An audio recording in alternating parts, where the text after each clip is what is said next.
Hey guys, tonight we begin a journey into the shadows of medieval Europe, where wives lived entire secret lives that history almost forgot. Picture this: no streetlights, no electric glow, just endless darkness falling at 4 in the afternoon during winter. While their husbands slept, medieval women worked, healed, created, and built networks of power that thrived only after sunset. These were not the silent, obedient wives you imagine.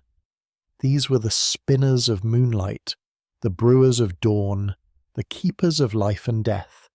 And tonight, we are going to uncover what they were really doing when darkness fell. So before we step into the medieval night together, I would love it if you could help this channel grow. If you enjoy uncovering these hidden histories with me, please subscribe, give this video a like, and share it with someone who loves a good mystery. And I am curious, where are you watching from right now? Are you tucked in bed in California? Or maybe watching the sunrise in London? Drop a comment and let me know. I truly love hearing from you. Now, let us dim the lights, get comfortable, and let the story carry you back 800 years to a world that only came alive when the sun went down. Imagine you are standing in a small English village in the year 1263. The sun has just set, and the world transforms completely. There is no gradual dimming like we experience today, no streetlights clicking on one by one to hold back the dark. Instead, it is as if someone has pulled a thick black curtain across the entire sky. Within minutes, you cannot see your hand in front of your face. This is true darkness, the kind that swallows sound and makes every shadow seem alive. For us, night is just daytime with the lights on. We walk to our refrigerators at 2 in the morning without a second thought. We scroll our phones in bed, the blue light pushing back against sleep. But in medieval Europe, night was a completely different realm. It was dangerous, unknown, filled with real threats and imagined terrors. The church taught that demons and evil spirits roamed freely after dark. Village laws required everyone to be indoors after curfew, with fires carefully banked and shutters closed tight. Night was the domain of thieves, wolves, and wandering souls, and yet, for medieval wives, night was when their real work began. Let me paint you a more specific picture. It is January, perhaps around the year 1300, in a modest stone cottage just outside York. The dwelling has thick walls, but still the cold seeps through. There is one main room with a hearth and a small sleeping chamber beyond. The husband, let us call him Thomas, is a free tenant farmer. He's eaten his supper of bread, pottage and ale, and now he's asleep. Farmers needed to wake before dawn, so sleeping early was not a choice but a necessity. The children are also asleep, bundled together for warmth under sheepskins. But Margaret, Thomas's wife, is wide awake, and she will be for hours yet. Here is something that will surprise you. Medieval women were chronically sleep-deprived far more than men. We know this from a beautiful and heartbreaking piece of evidence, a medieval poem called Piers Plowman, written around 1370. The poem describes the life of poor women, and there is a line that has haunted me since I first read it. It talks about women waking up nights to rise on the bedside to rock the cradle. That simple phrase tells us so much. These women were not getting full nights of sleep. They were up multiple times, tending to crying babies, nursing infants, comforting frightened children. But that was only part of it. Because while Margaret rocks the cradle with one hand, do you know what she is doing with the other? She is spinning wool. Let that image settle in your mind. A woman in the dead of night, in a room lit by a single tallow candle that costs precious money, rocking a cradle with one foot while her hands never stop moving, pulling, twisting, spinning raw wool into thread. This is not a romantic scene from a fairy tale. This is survival. The light in Margaret's cottage comes from a candle made of animal fat, tallow, which was what most common people could afford. These candles smoked terribly, filling the room with a greasy smell. They sputtered and dripped. They gave off a dim, flickering light that made shadows dance on the walls. A single tallow candle might cost a penny, which does not sound like much until you realise that a penny was what a labourer earned for a full day of work. Light was expensive. Light was a luxury measured out carefully. Wealthy households used beeswax candles, which burned cleaner and brighter and smelled of honey instead of burnt fat. But those cost 10 times as much. For people like Margaret, every hour of candlelight had to be justified by productivity. You did not burn a candle to read a book for pleasure. Books were rare and most women could not read anyway. You burned a candle because you were creating something of value. You were spinning thread that could be woven into cloth that could be sold or used. You were turning darkness into income. And medieval women desperately needed to contribute income because, as we know from historical records, women were paid far less than men for the same work. When women did day labour during harvest, they received about half to 2/3 of what men earned. This wage gap has been documented extensively by historians like Judith Bennett, who studied medieval English economy. So women found other ways. They brewed ale in their homes and sold it to neighbours. They spun thread during every spare moment. They raised chickens and sold eggs. They made cheese. They gathered herbs and sold them. But here's the thing that I find most fascinating. So much of this work happened at night. Why? Because during the day, medieval wives had endless other tasks.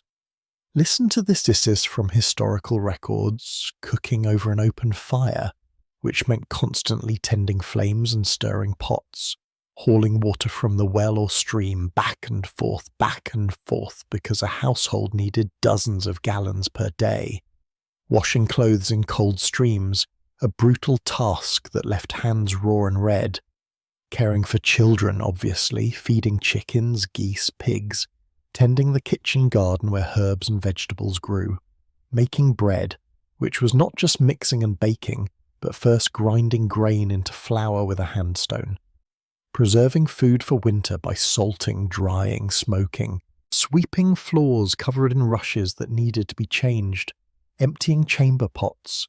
The list goes on and on. A medieval poem that I mentioned, Piers Plowman, describes women who were burdened with children and landlord's rent. It talks about how they had woe in wintertime and hunger. The poem says, and I am paraphrasing here because medieval English is hard to understand, that it is too pitiful to fully describe the suffering of these women. So when did they do the work that might actually earn money? At night, after everyone else slept. In those stolen hours between putting children to bed and dawn arriving, medieval wives had a second shift.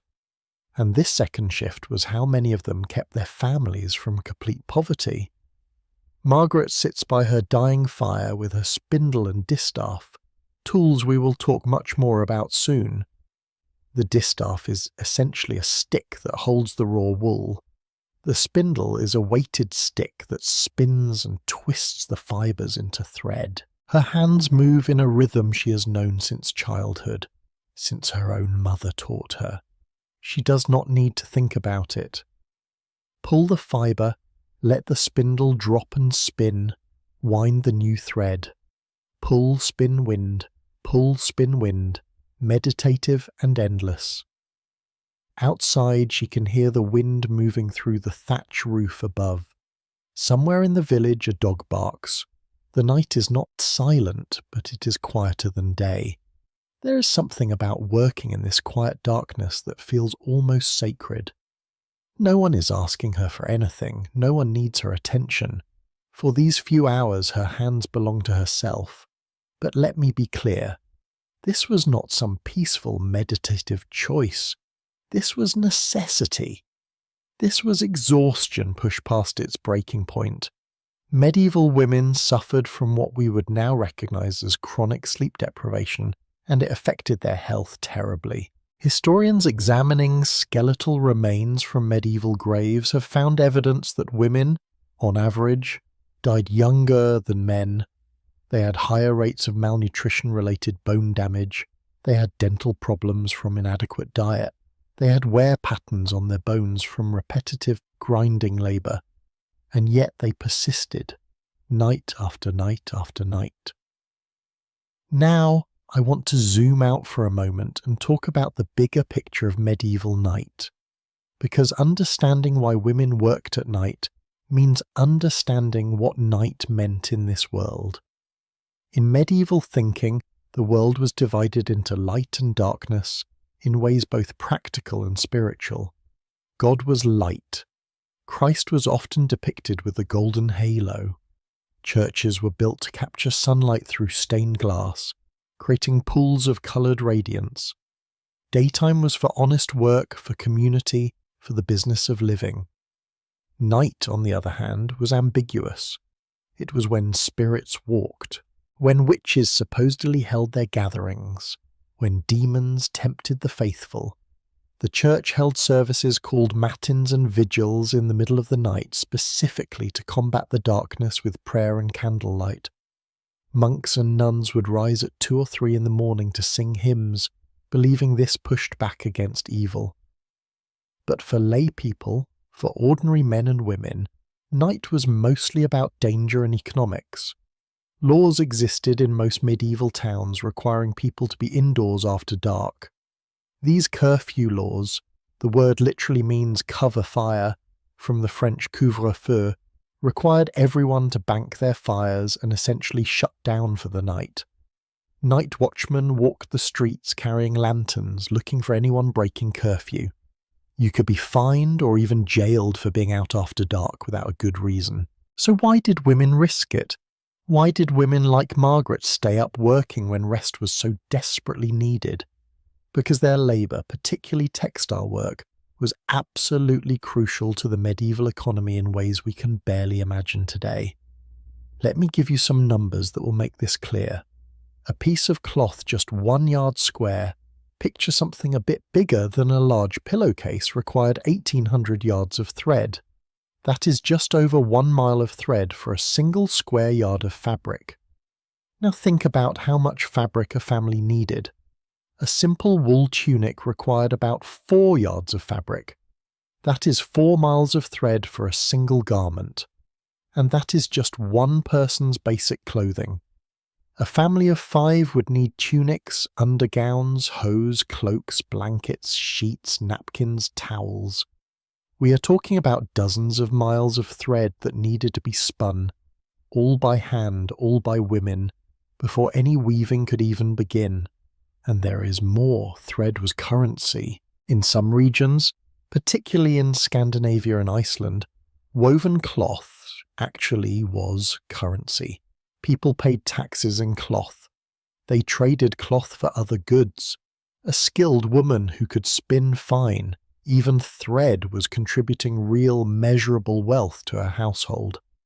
So Margaret sits in the candlelight, and her fingers pull and twist, and slowly, so slowly, the pile of raw wool decreases, while the cop of thread on her spindle grows. In a good night, working from around 9 until past midnight, she might spin enough thread to weave an inch or 2 of fabric. It would take her weeks to prepare enough thread for a single garment. But here is something beautiful hidden in all this exhaustion: community. Because Margaret was not always alone in the night. Often, especially during the long winter months, women would gather together. 2 or 3 neighbours might meet in one cottage, bringing their spinning, pooling their candlelight. They would talk quietly, sharing news and gossip and stories. They would sing work songs, rhythmic, repetitive tunes that matched the motion of spinning. They would teach younger women and girls the skill, passing down knowledge that had travelled through generations. These gatherings were called spinnings or rockings, and they were precious. Historical records and church court documents sometimes mention them, usually because the church was suspicious of women gathering without male supervision. Priests worried about what women might talk about, what secrets they might share. There were occasional decrees trying to prevent these nighttime gatherings, claiming they led to gossip and slander and worse, but the women continued anyway. Because in those dark hours they created something beyond thread. They created networks of support and knowledge that men knew nothing about. They shared information about childbirth and healing herbs. They discussed which merchants gave fair prices. They warned each other about dangerous situations. They built a kind of parallel society that existed only after sunset. This is what I mean by secret night lives. Not that women were doing anything forbidden or scandalous, though we will get to some of that in later parts of this story, but that they were living entire dimensions of existence that were invisible to men and largely unrecorded by history. Because who wrote the history books? Men. Who wrote the laws and the chronicles and the poems? Men. Who decided what was important enough to preserve? Men. So much of what medieval women did, especially at night, simply never got written down. It was considered too ordinary, too domestic, too beneath notice. But it was not beneath notice. It was the foundation of everything. As Margaret's candle burns lower, and she watches it carefully because candles are expensive and must not be wasted, she thinks about tomorrow, or rather today, since it is now well past midnight. In a few hours she will need to wake and start the fire, heat water, prepare breakfast. Thomas will rise and head to the fields. The children will wake hungry and demanding. The whole cycle will begin again. But for now, in the quiet pocket of darkness, her hands move in their ancient rhythm. Pull, spin, wind, pull, spin, wind. Outside, the medieval night continues its slow turn toward dawn. Somewhere in the village, another woman sits by another dim candle, doing the same work, and another, and another. An invisible network of tired hands creating the fabric of civilization, one strand at a time. This is where our story truly begins, with women and firelight and the secrets that thrive in shadow. In our next part, we're going to look even more closely at this spinning work, at the tools women used, the incredible skill it required, and the surprising economic power that came from it. We are going to meet the Silk Women of London, an entire guild of female textile workers who built businesses that rivaled those of men. We are going to discover just how much the medieval world depended on these spinners of moonlight, and what happened when that dependence was forgotten. But for now, let Margaret's story settle into your mind. Let yourself feel the weight of that spindle in your hand, the scratch of raw wool against your fingers, the dim circle of candlelight holding back an ocean of dark. This was the reality for millions of medieval wives, night after night after night, their hands never still, their eyes heavy with exhaustion, their bodies aching, but their spirits, their spirits were stronger than anyone knew. The medieval night is just beginning to reveal its secrets. Stay with me as we go deeper into the darkness and discover the women who truly owned it. So now we know that Margaret and countless women like her spent their nights spinning by candlelight. But I want you to understand just how extraordinary this work actually was. Because when we hear the word spinning, we might think it sounds quaint, maybe even relaxing, like something you would do as a hobby on a quiet Sunday afternoon. But medieval spinning was nothing like that.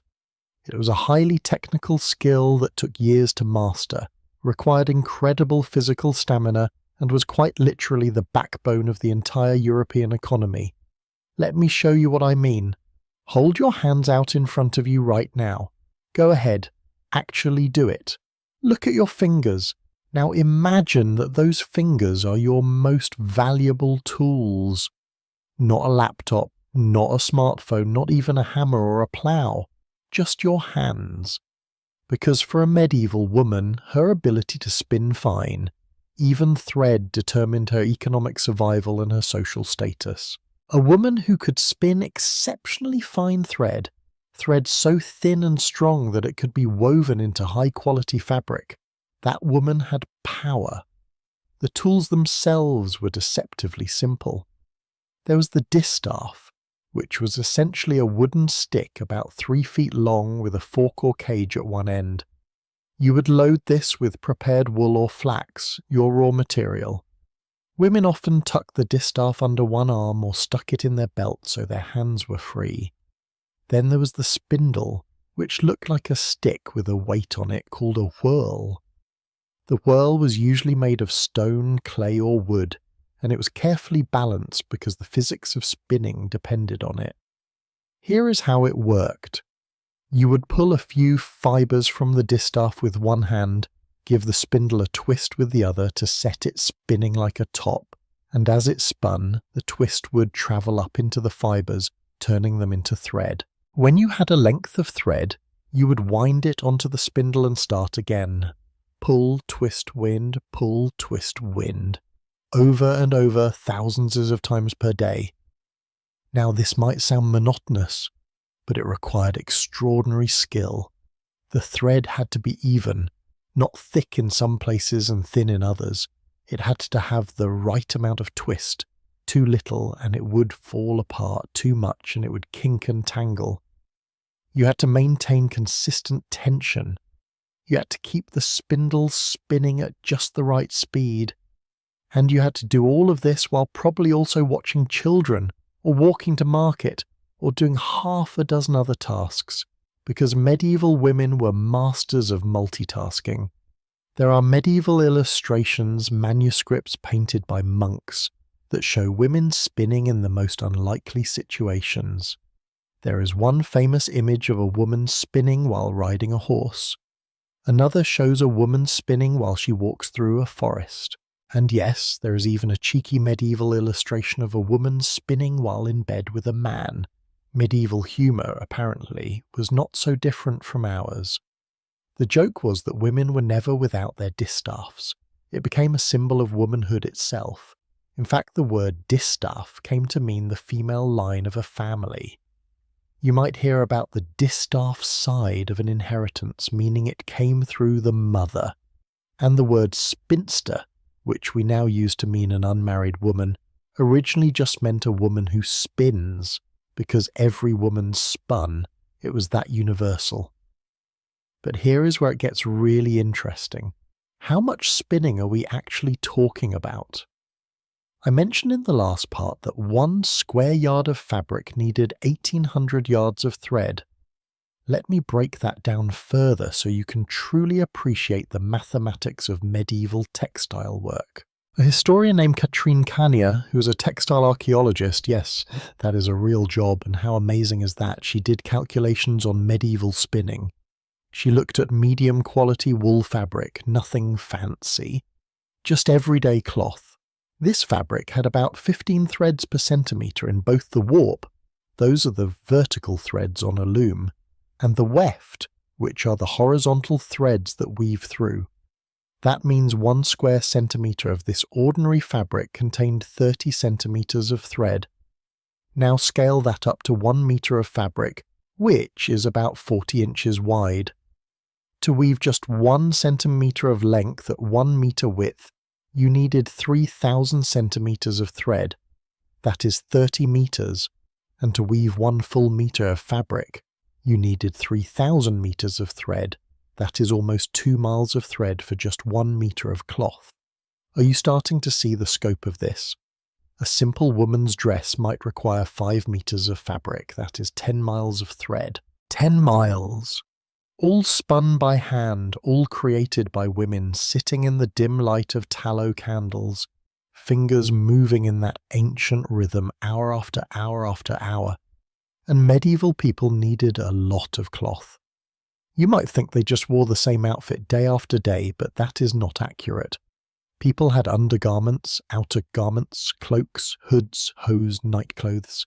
They had linens for beds, they had tablecloths and napkins, they had bags and sacks for storage, they had swaddling for babies. Wealthier homes had tapestries and wall hangings. Churches needed altar cloths and vestments. Ships needed sails. Imagine how much thread went into a single sail for a medieval merchant vessel. The demand for thread was absolutely endless, and women's hands supplied it all. Now, I want to introduce you to a group of women who turned this skill into serious economic power. They were called the Silk Women of London, and their story is absolutely fascinating. In the 15th century, we're talking about the 1400s now, there was a thriving community of women in London who worked exclusively with silk. Not wool or linen, but silk, which was an imported luxury material that came all the way from Asia along the Silk Road. Working with silk required even more skill than wool because the fibres were finer and more delicate. These women were not just spinners, though. They were throsters, which meant they twisted raw silk into yarn. They were weavers who made ribbons, laces, and decorative trim. They were makers of buttons, tassels, fringes, and cords, and they were respected as skilled artisans. A historian named Marion Dale studied these silk women back in the 1930s, and what she found was remarkable. These women ran businesses. They had apprentices, other women and girls who paid to learn the trade. They sold directly to wealthy clients, including nobility.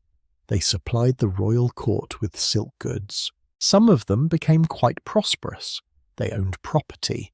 They appeared in legal documents as independent business owners. Their work included making cauls, which were decorative nets for holding women's hair in place. They made points, which were the laces used to tie clothing together before buttons became common. They made elaborate cords that hung from knights' swords and from the wax seals on official documents. These were not simple items. They required artistry and precision. And here is what I find most powerful. In 1455, the Silk Women of London became some of the first workers in English history to petition Parliament for protection against foreign competition. Think about that. A group of women, in the medieval period, collectively organised to protect their trade. They argued that imported silk goods were threatening their livelihoods, and they asked the government to impose restrictions. That is not women sitting passively at home. That is women engaging in economics and politics. But, and there's always a but in these stories, the silk women never formed an official guild. Guilds were the powerful organisations that controlled most trades in medieval cities. If you were in a guild, you had legal protection, political influence, and a support network. But very, very few guilds admitted women as full members. Why did the Silk Women not form their own guild? Historians have debated this.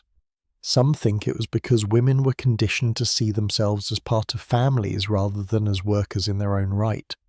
Some think women feared that forming a guild would bring too much male attention and interference.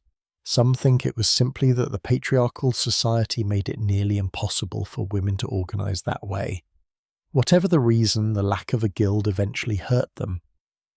By the 1500s, men began taking over the silk trade in London. These men formed a guild, the Worshipful Company of Silk Men, and they slowly pushed women out of the business that women had built. Within a few generations, the silk women were mostly gone from the historical record. But for a brief shining moment, they showed what women could achieve with skill, determination, and control over their own labour. And so much of that labour happened at night. Let me paint you another scene. It is London, around the year 1470. A woman named Alice, we do not know her last name, but women like her existed, runs a small silk workshop in her home near Cheapside, which was the main market district. Alice is a widow, which actually gives her more legal freedom than a married woman would have. As a widow, she can own property, make contracts and run a business in her own name. During the day, Alice supervises 2 apprentices, both young women learning the trade. They prepare the raw silk, which arrives in skeins that must be carefully wound and organised. They set up the small looms. They consult with customers who come to order custom work. Perhaps a nobleman needs new silk points for his doublet, or a wealthy merchant's wife wants an elaborate caul decorated with gold thread. But the real work, the detailed, painstaking work of actually throwing the silk and weaving the intricate patterns, that happens at night. Because during the day, there are too many interruptions. Customers arriving, apprentices asking questions, merchants at the door selling supplies or buying finished goods. The noise of London, and medieval London, was incredibly noisy, with vendors shouting, animals braying, church bells ringing every hour. At night, the city quiets.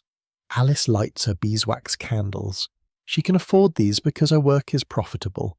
The golden light is steady and clear. She sits at her small loom, and her fingers fly through the silk threads, creating patterns that seem almost magical in their complexity.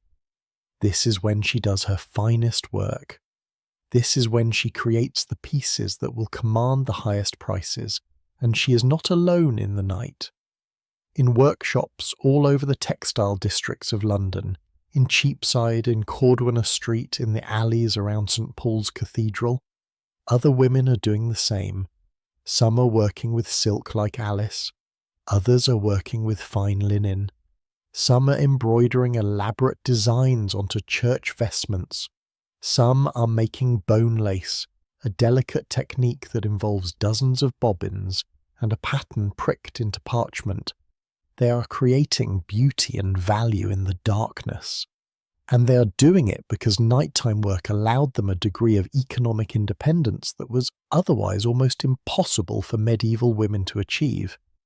Now, let us zoom out even further and talk about the global scale of this. Because textile production was not just a European phenomenon, women all over the world were spinning and weaving, and this work shaped entire economies. In China, during the same medieval period, silk production was a massive industry, and it was dominated by women. There were imperial workshops where hundreds of women worked on enormous looms, creating the spectacular brocades and damasks that would be exported along the Silk Road. There were also countless small household operations, with women spinning silk in their homes at night, just like their European counterparts. In the Islamic world, women produced the fine cotton fabrics that were so prized in medieval trade. In India, women spun the incredibly fine cotton thread that was woven into muslin, a fabric so lightweight and delicate that an entire bolt could be pulled through a wedding ring. In medieval Egypt, there were wool-working women, mulieres lanificae in Latin documents, who worked in conditions that we would recognize as exploitative. They were paid very little, worked long hours, and their labor enriched merchants and traders who sold the cloth for enormous profits. This was not romantic, this was not charming. This was hard, grinding, repetitive work that damaged women's bodies. Historians who examine medieval skeletons can identify women who did a lot of spinning by the wear patterns on their bones. The repetitive motion created distinctive changes in the bones of the hands, wrists, shoulders. It caused arthritis.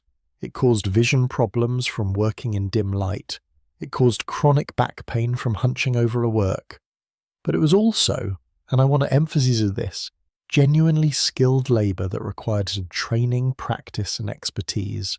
A modern person who tries to spin thread with a drop spindle for the first time will produce something lumpy, uneven, and probably unusable. It takes months of practice to get even moderately good at it.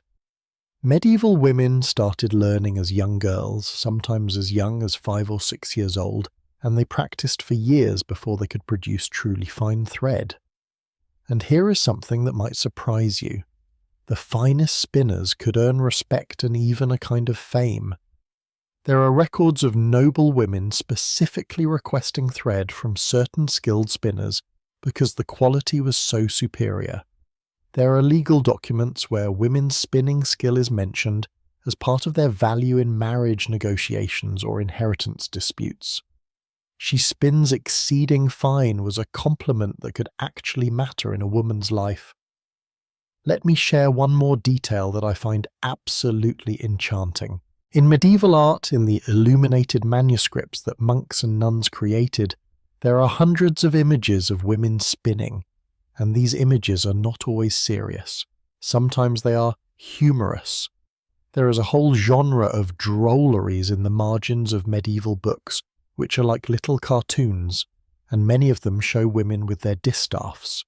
In one famous manuscript called the Smithfield Decretals from around 1340, there is a marginal illustration of a woman chasing a fox with her distaff. The fox has stolen her goose, and she has hitched up her skirts and is running after him, wielding her distaff like a weapon. In another manuscript, a woman is fighting off a cat with her distaff. In another, two women are having what looks like a distaff duel. These images tell us something important. The distaff was such a constant part of women's lives that it became a symbol, a tool, a weapon, a joke all at once. It was always there, and that means the work was always there. Can you imagine living a life where your most valuable skill was also your burden? Where the thing that gave you economic power was also the thing that exhausted you, that kept you up at night, that made your hands ache and your eyes strain? This was the paradox of medieval women's textile work. But I also want you to imagine the pride, because there was pride in this. When Alice the Silkwoman completes a particularly beautiful caul, when she holds it up to the candlelight and sees the silk gleaming, sees the pattern she created with her own hands, that is her creation. That is her skill made visible. When Margaret the farmer's wife finishes spinning enough thread for her son's new tunic, when she weaves it and sews it and sees him wearing something she made from raw wool all the way to finished garment, that is powerful. These women were not just surviving, they were creating, and they were doing it in the hours that the world had forgotten about, in the quiet darkness when their labour was invisible but absolutely essential. As we move forward in our journey through the medieval night, we are going to encounter more of these secret industries, because textile work was just one part of a much larger story. Up next, we are going to step into another kind of workshop entirely, one filled with bubbling cauldrons and rising steam, with the yeasty smell of fermentation and the sharp tang of hops. We are going to meet the alewives, the women who dominated the medieval brewing industry, and whose pointy hats and cauldrons would eventually transform into our modern image of witches. Yes, you heard that right. The connection between beer and witchcraft is real, and the story is absolutely wild. So stay with me as the night grows deeper and the secrets grow stranger. Picture a woman standing over a massive cauldron in the dead of night. Steam rises around her face as she stirs a bubbling mixture with a long wooden paddle. A black cat sits nearby watching for mice. On her head, she wears a tall pointed hat so she will stand out in tomorrow's market. Outside her door, she has placed a broomstick to signal that her brew is ready. Now, what image just formed in your mind? A witch, right? Of course you pictured a witch. But here is the extraordinary truth. You are actually picturing a medieval businesswoman. You are picturing an alewife, one of the thousands of women who dominated the beer and ale industry in medieval Europe. And the reason our modern image of witches looks exactly like these brewers is one of the darkest and most fascinating stories in medieval history. But we're getting ahead of ourselves. Let us start at the beginning, in the warm, yeasty-smelling workshop of a woman who was simply trying to feed her family. Her name is Joan, and she lives in Oxford in the year 1372. Oxford is a university town, which means it is full of thirsty students and scholars who need a steady supply of ale. and Joan is going to provide it.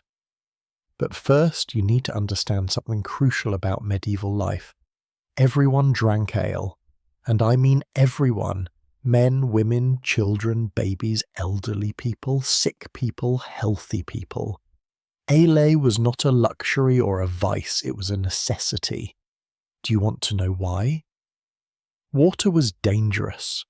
In the medieval period, there was no understanding of germs or bacteria. People did not know that drinking from a stream contaminated by sewage or animal waste could kill you. But they did know through bitter experience that water often made people sick. They called it bad water, and they avoided it whenever possible.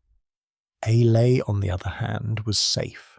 Not because medieval people understood the science, they had no idea that the brewing process killed pathogens, but because the empirical evidence was clear. People who drank ale stayed healthier than people who drank water.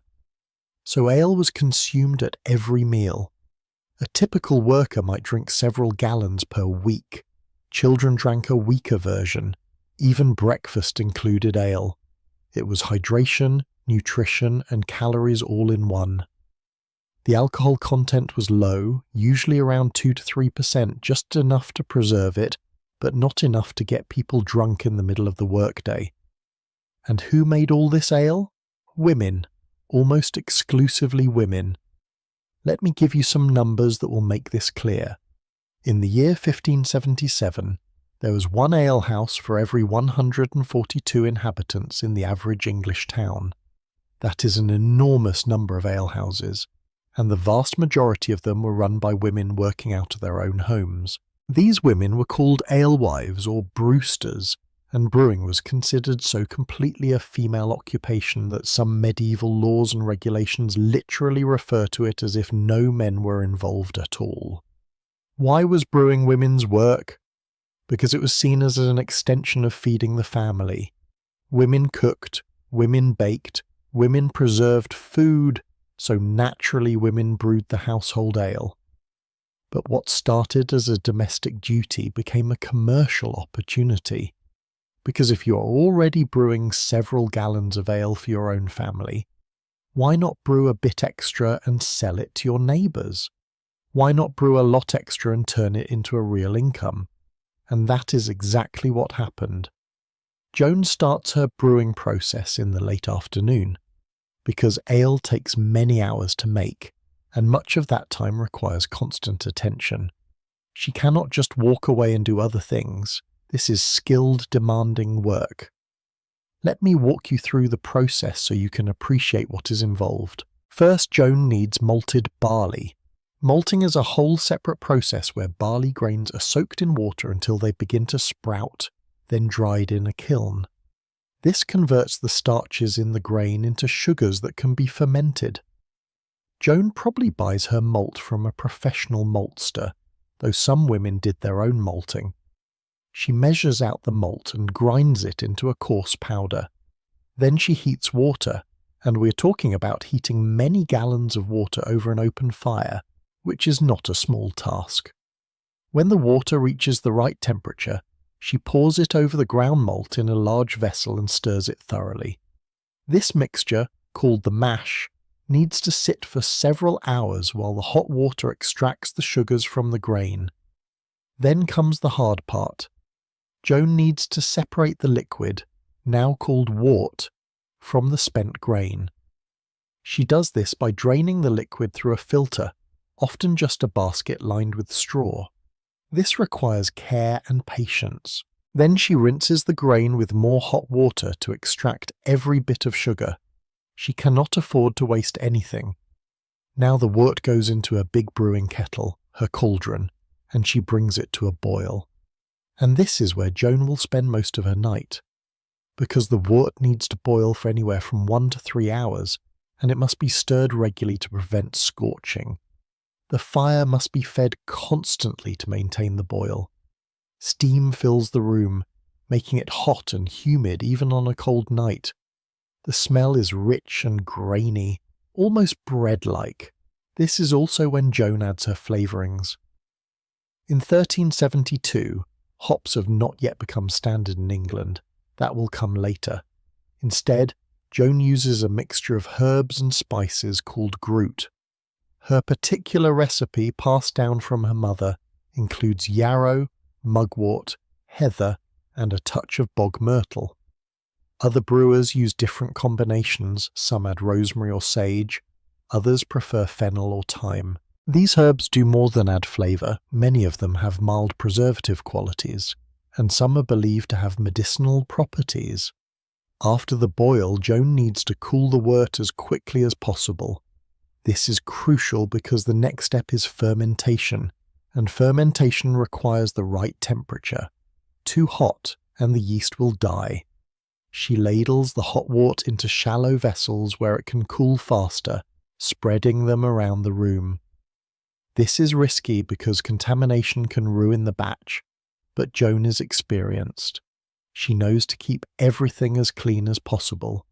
And here is where something almost magical happens. Joan does not add yeast, because medieval brewers did not really understand yeast as a living organism. They knew that if they left the cooled wort sitting in the open air, it would begin to ferment on its own. Wild yeasts and bacteria in the air would settle into the liquid and begin their work. Sometimes brewers would keep a bit of foam from a previous batch, they called it balm, and add it to the new wort to help the fermentation along. But they thought of balm as an ingredient, not as living creatures. They had no microscopes, no germ theory, no concept of microbiology. So Joan sets her vessels of wort near the window where fresh air can circulate, and she waits. Within a few hours, bubbles begin to appear. A thick foam rises to the surface. The liquid begins to smell different, sharper, more alcoholic.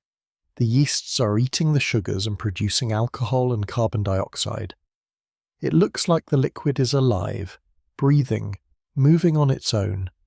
Can you imagine not knowing what was really happening? Medieval people thought fermentation was a kind of transformation, almost alchemical. Some thought it was a divine process. The bubbling and foaming seemed like a kind of birth. And in a way they were right. Something new was being created. Joan stays up through most of the night checking on the fermentation, adjusting the temperature, skimming off the foam. She catches some sleep in short snatches, but mostly she watches and waits. By morning she has a batch of fresh ale that will be drinkable within a day or two.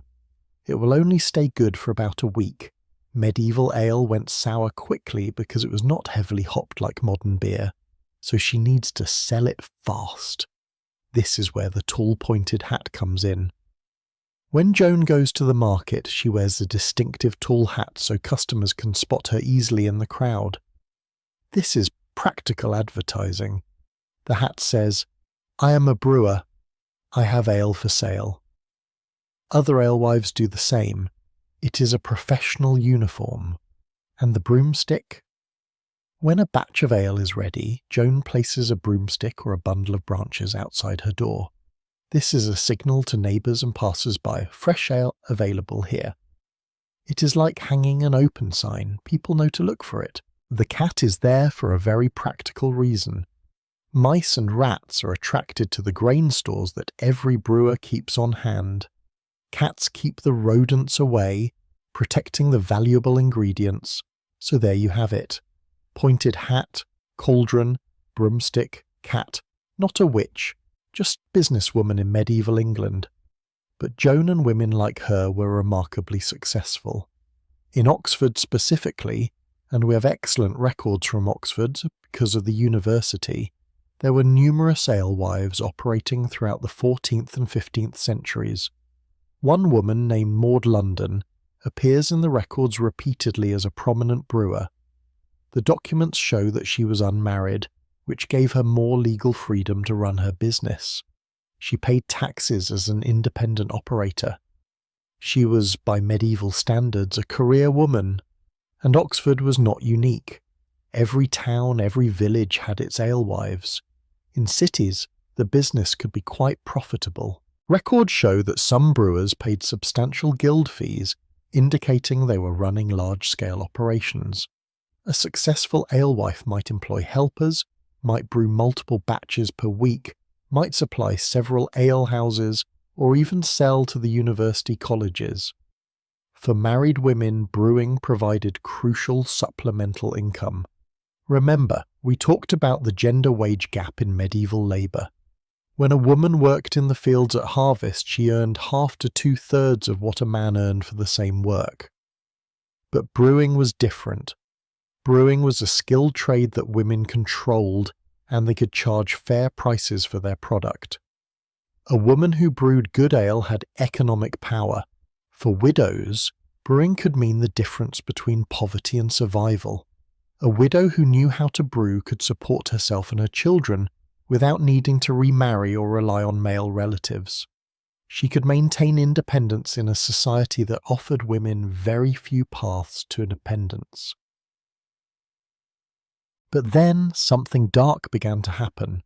As the medieval period progressed into the early modern era, we're talking about the 1500s and 1600s now, brewing became more profitable, the industry grew larger.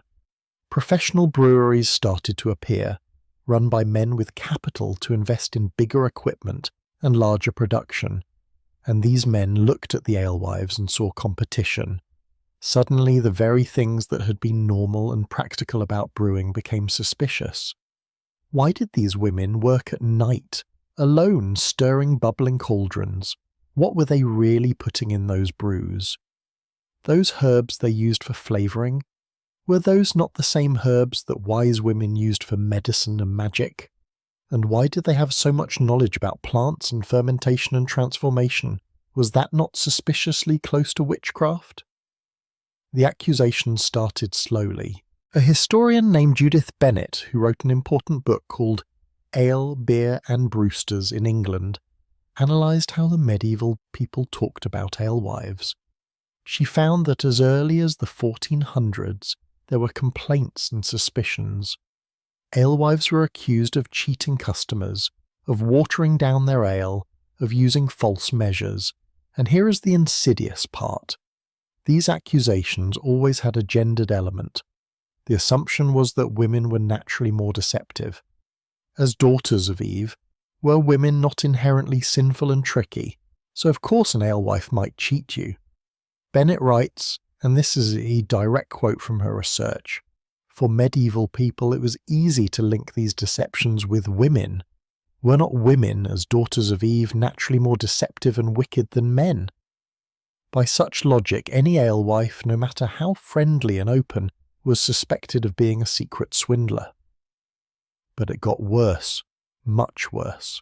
By the 1600s, as witch-hunting hysteria swept through Europe, the connection between brewing and witchcraft became explicit. Women who brewed were women who understood herbs. Women who understood herbs were women with suspicious knowledge.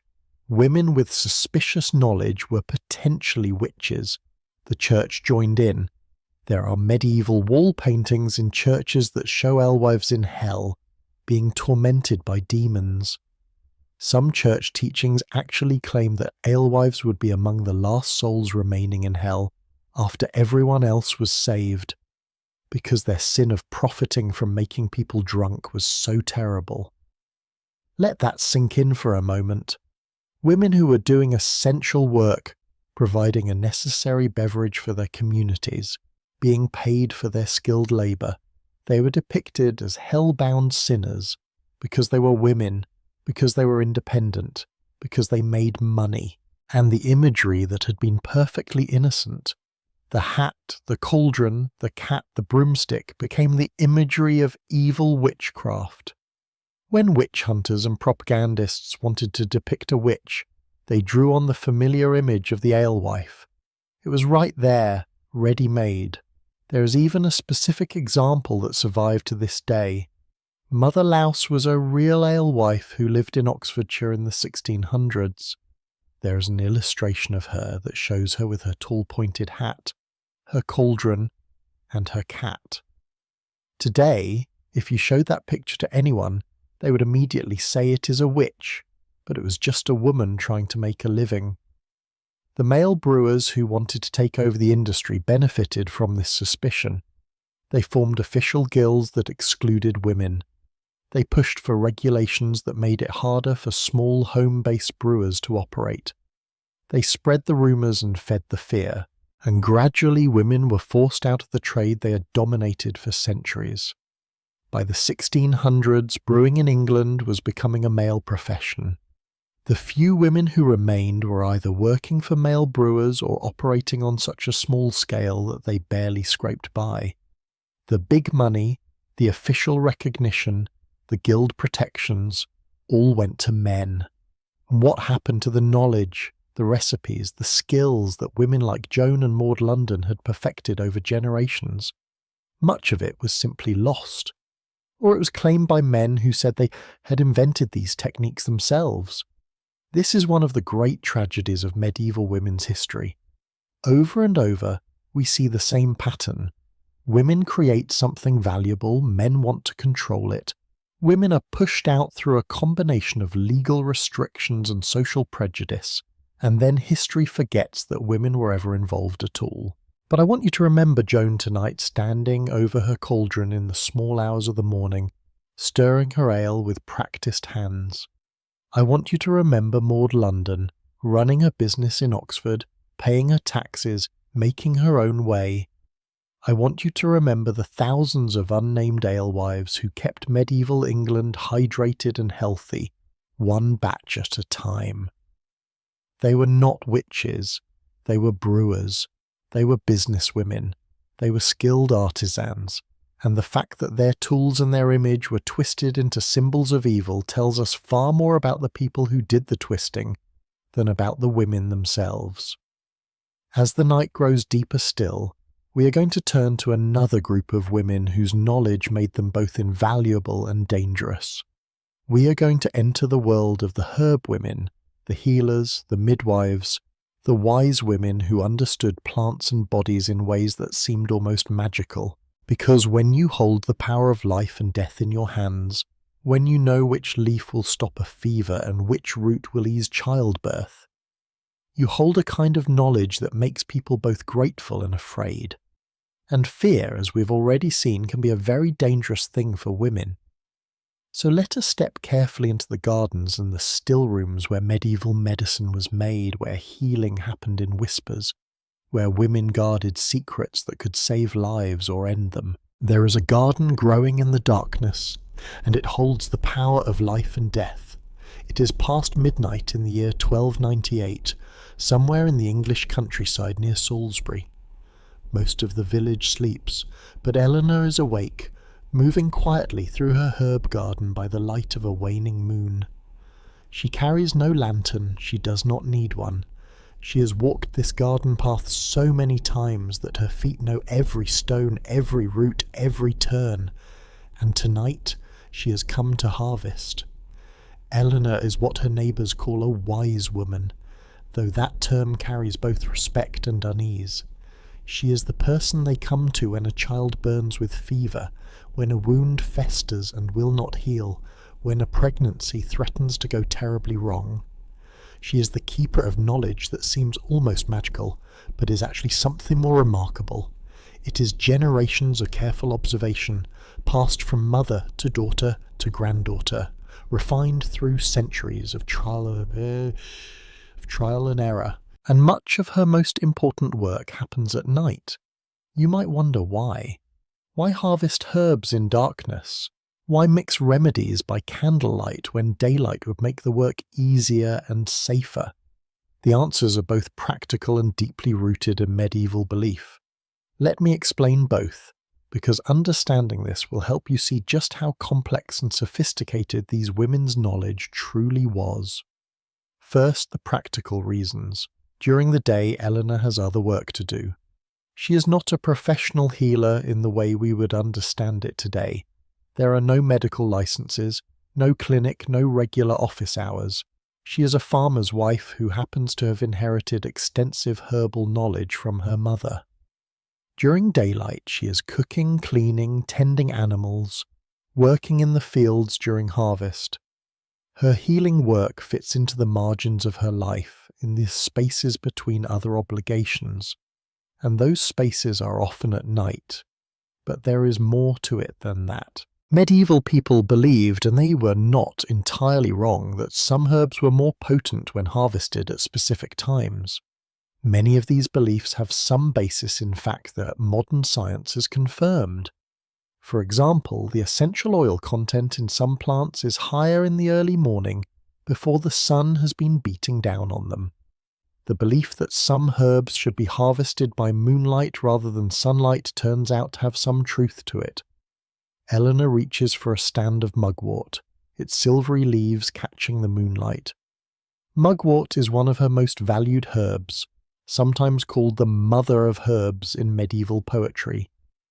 A 9th century monk named Walafrid Strabo wrote a famous poem about herbs where he praised mugwort for its healing properties. Eleanor uses it for women's ailments, to ease difficult menstruation, to help expel the placenta after childbirth, to calm cramping in the womb. She also hangs bundles of it over doorways because it is believed to ward off evil spirits, though Eleanor is practical enough to know that its real value is medicinal, not magical. She cuts the mugwort stems carefully, whispering a prayer as she does. This is not superstition, well, not entirely. The prayer helps her focus, helps her remember which plant is which in the darkness, reminds her of the sacred responsibility she carries. These plants can heal, but they can also harm.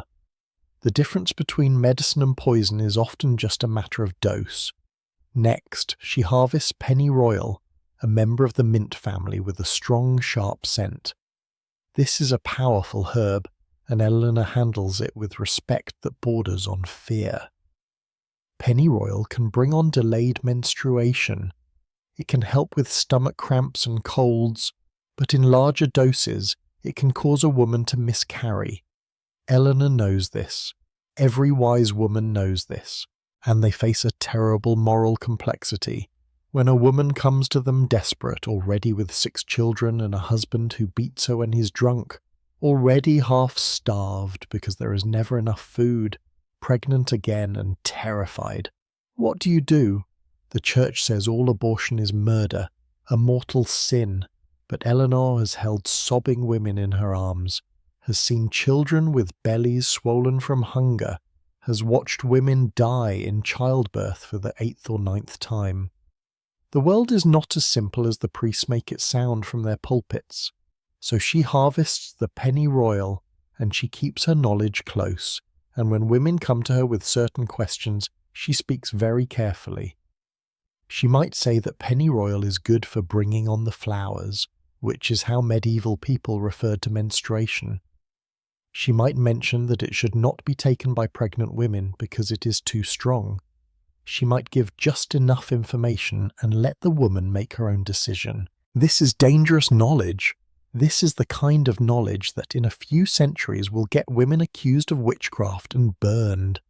But we are not there yet.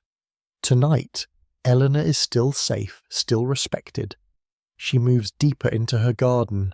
Here is rosemary, which every medieval garden had. The flowers can be boiled into a tea that treats dozens of ailments. The leaves under your pillow supposedly guard against nightmares. Whether that is true or not, the scent is certainly calming. The ashes of rosemary wood can be used to clean teeth. It is planted on graves and carried at weddings. Rosemary for remembrance, as Shakespeare will write a few centuries later, but medieval people already knew this. There is lavender, which Eleanor grows not just for its beauty but for its practical uses. Lavender in bath water, when people do bathe, helps with skin ailments. Lavender oil on a burn speeds healing remarkably. How did medieval people discover this? The same way they discovered everything, by trying different things and paying attention to what worked. And here, growing in a shadowed corner, is foxglove. Eleanor does not touch it tonight.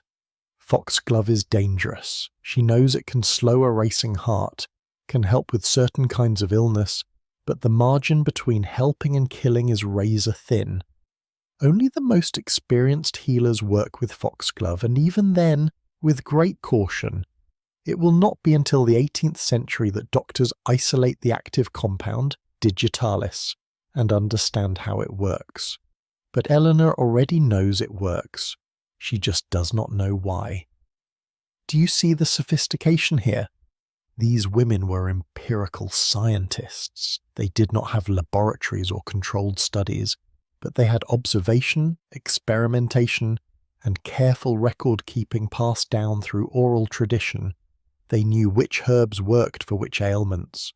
They knew how to prepare them, which ones should be boiled, which ones steeped in cold water, which ones dried first, which ones used fresh. They knew dosages, they knew drug interactions, that certain herbs should not be combined because they would counteract each other or create dangerous effects. This was not superstition, this was medicine. Let me tell you about a remarkable woman who represents the pinnacle of this knowledge. Her name was Trota, and she lived in Salerno, Italy, around the year 1090. Salerno was the site of Europe's first medical school, and it was unusual in that it admitted women both as students and as teachers. Trota became one of the most respected medical practitioners of her era.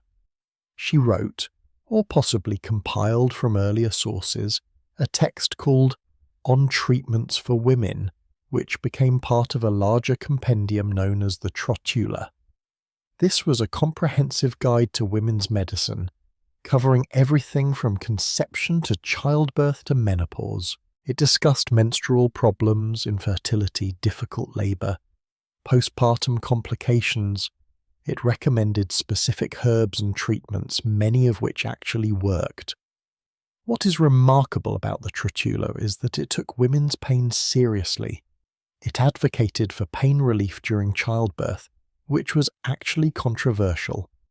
Some medieval theologians argued that women should suffer in childbirth because it was the punishment for Eve's sin. But Trota wrote that pain relief was compassionate and appropriate. She recommended opiates. Yes, medieval doctors had access to opium from poppies and specific herbal mixtures to ease labour. The Trotula circulated throughout medieval Europe in manuscript form. It was translated from Latin into various vernacular languages. Healers read it or had it read to them. Its influence was enormous, and yet for centuries scholars doubted that a woman could have written such a sophisticated medical text. They assumed Trota must have been a man, or that the text must have been written by a group of male doctors. It was not until modern historians, particularly a scholar named Monica Green, did careful research that Trota was recognized as the real historical woman she was. Does that pattern sound familiar? Women create valuable knowledge, and then later generations of men claim it could not possibly have been women who did it.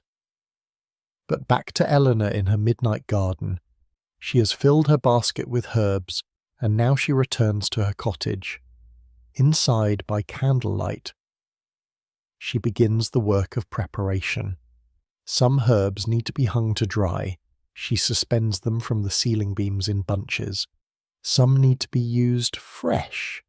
These she will prepare immediately. Some need to be steeped in oil or alcohol to extract their active compounds. These she sets up in small jars that will sit for weeks or months. The work is meticulous. She labels each preparation carefully, though she cannot write. Instead, she uses a system of knots tied in string attached to each jar.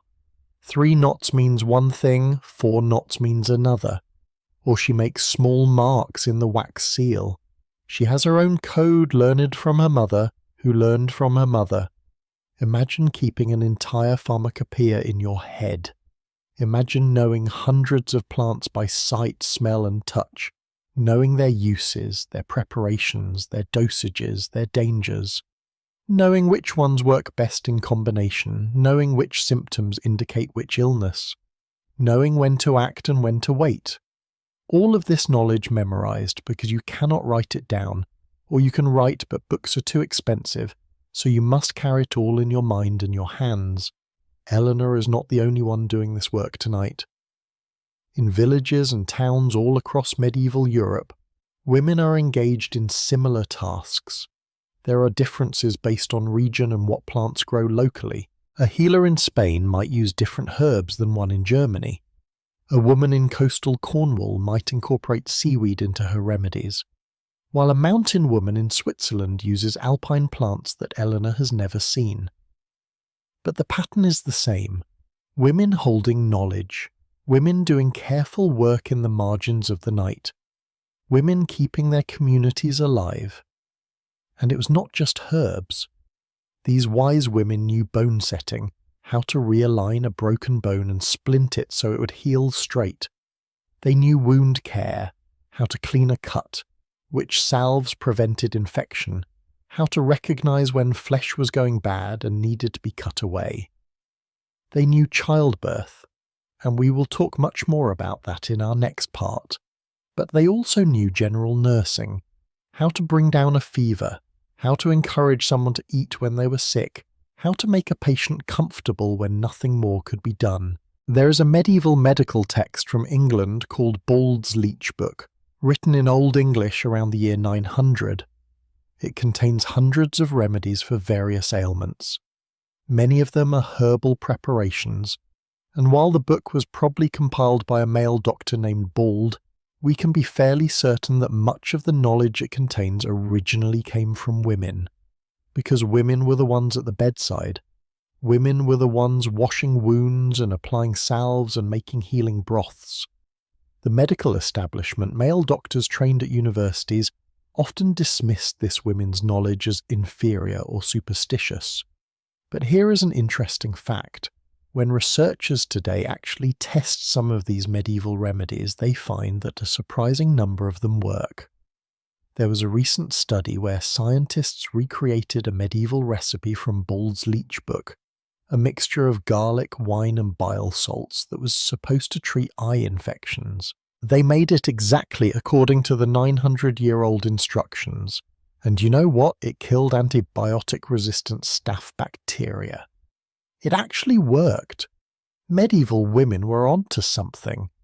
They did not understand the chemistry or the biology, but they understood the effects. They were practicing evidence-based medicine long before that term existed.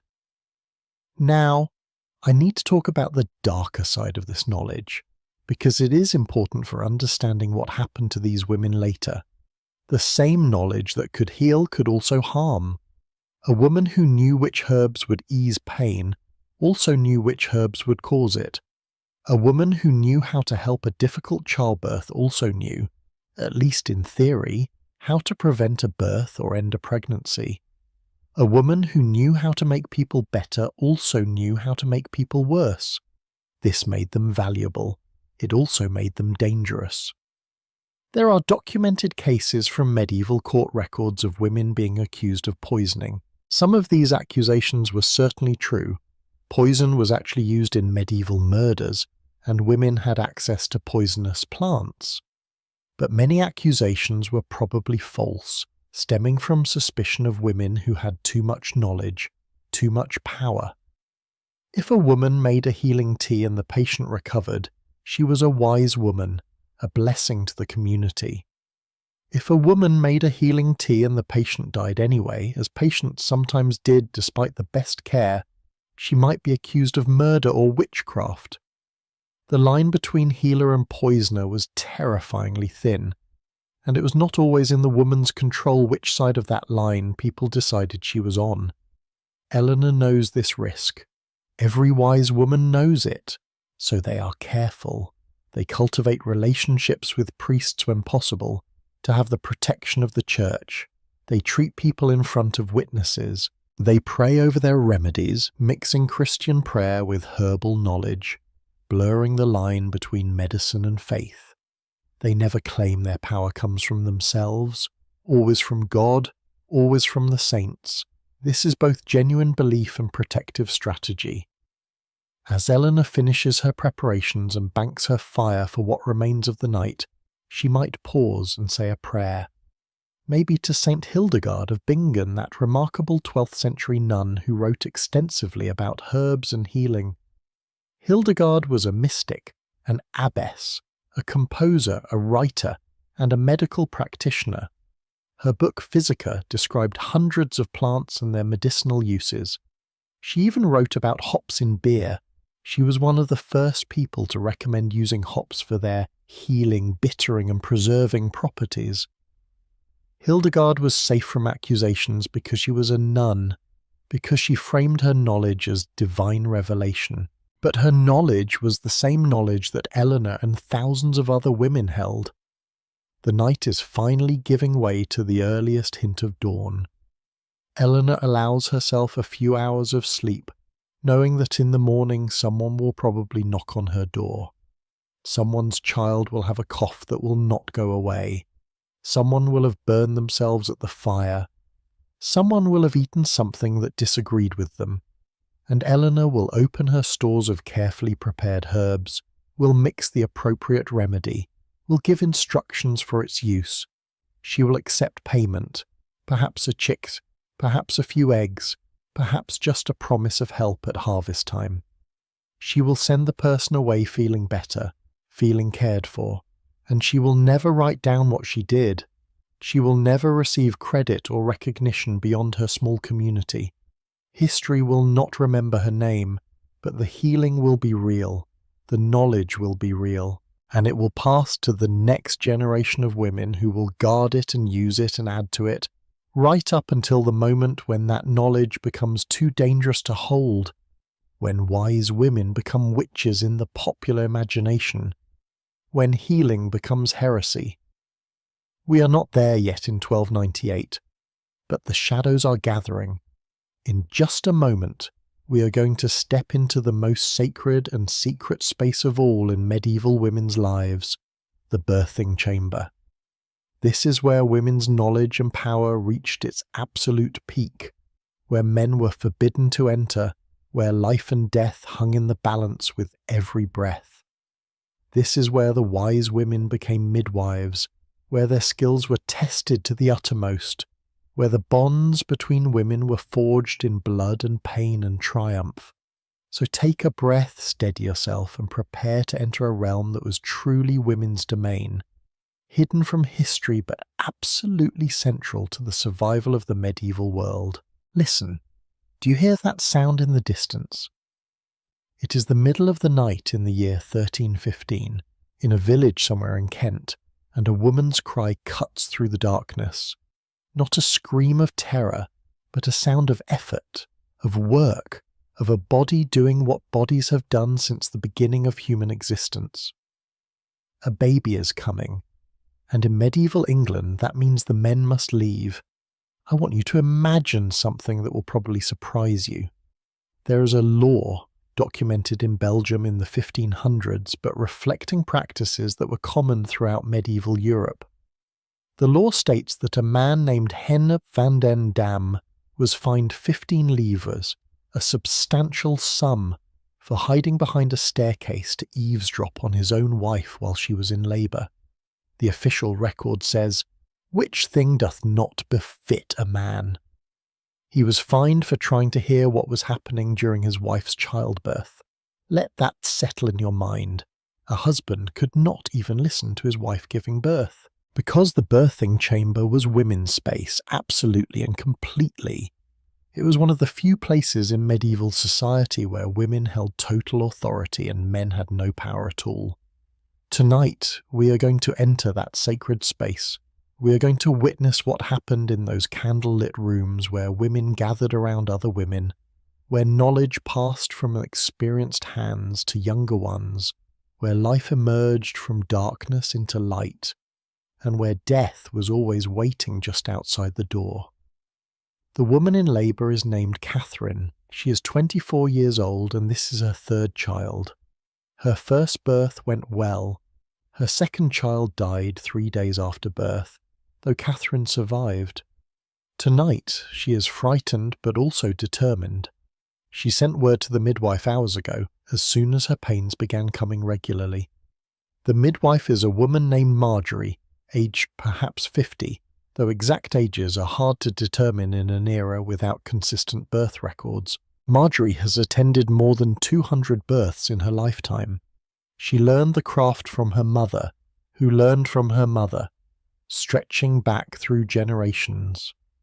Marjorie cannot read or write, but she carries in her mind an encyclopedia of knowledge about women's bodies, about the stages of labour, about what is normal and what is dangerous, about when to act and when to wait. Marjorie arrives at Catherine's home carrying a leather bag with her tools and supplies. But she does not arrive alone. She brings with her 2 other women, experienced mothers who have been through childbirth themselves and who have assisted Marjorie before. And within an hour, 4 more women from the neighbourhood have arrived. Catherine's sister is there, her neighbour, 2 friends from the church. By the time labour is truly established, there are 7 women in that room. 7 is not an accident. Medieval people believed 7 was a sacred number, and having 7 women present at a birth was considered auspicious. But it also had a practical purpose. Childbirth could last for many hours, sometimes days. Having multiple women meant they could take turns supporting the labouring mother, could rest when needed, could share the physical work of helping her through each contraction. And here is what the historical record tells us. Male doctors, even when they existed, were almost never present at normal births. There were a few exceptions. If something went catastrophically wrong, if the mother was dying and the baby needed to be removed to be baptized before it died, then sometimes a male physician might be called. But that was a last resort. Childbirth was women's business, handled by women in a space that excluded men entirely. Think about what this means. In a society that gave women very little official power, very little legal authority, very few spaces where they could operate independently of male control, childbirth was different.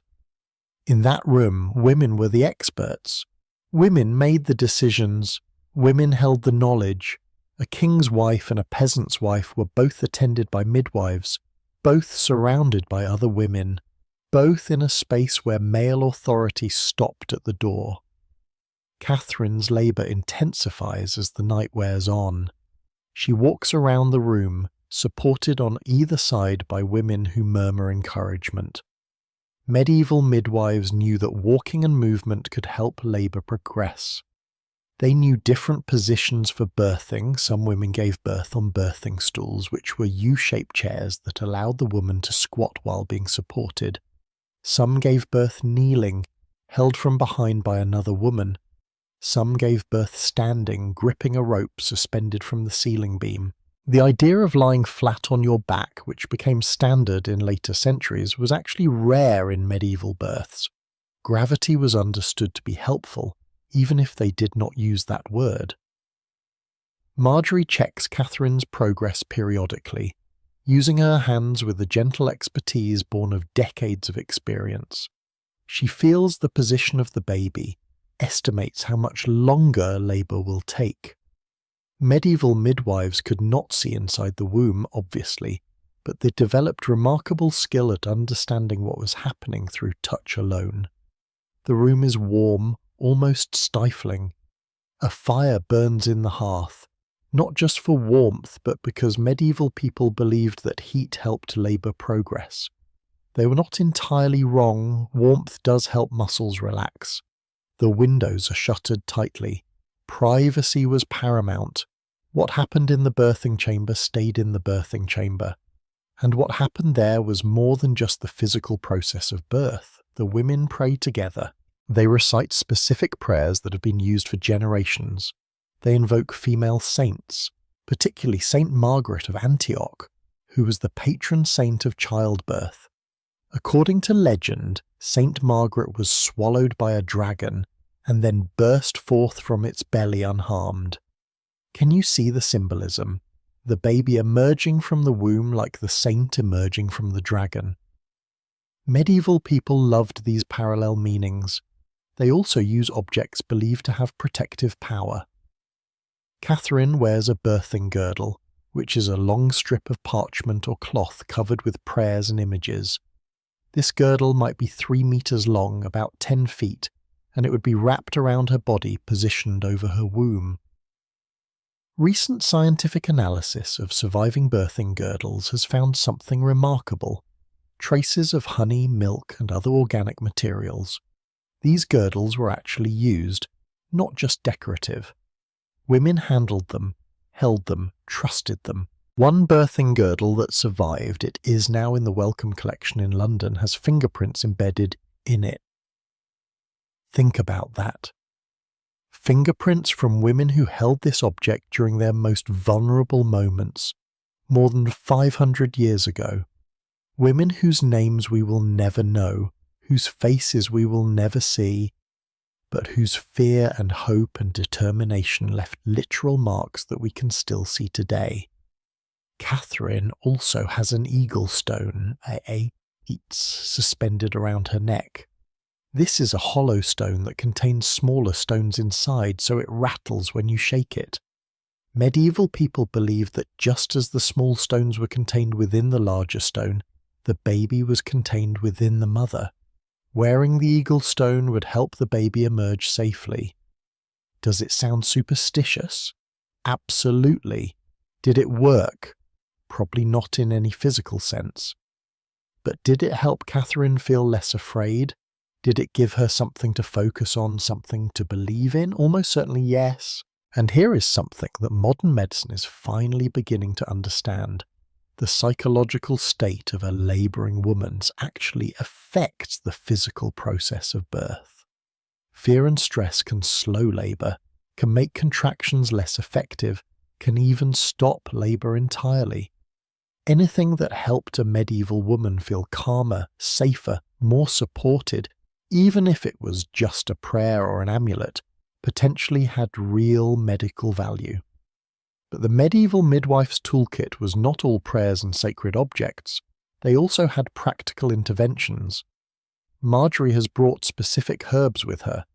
She has mugwort, which we talked about in the last part, believed to ease labour. She has preparations made from rose petals, which the famous medieval healer Hildegard von Bingen recommended for women in childbirth.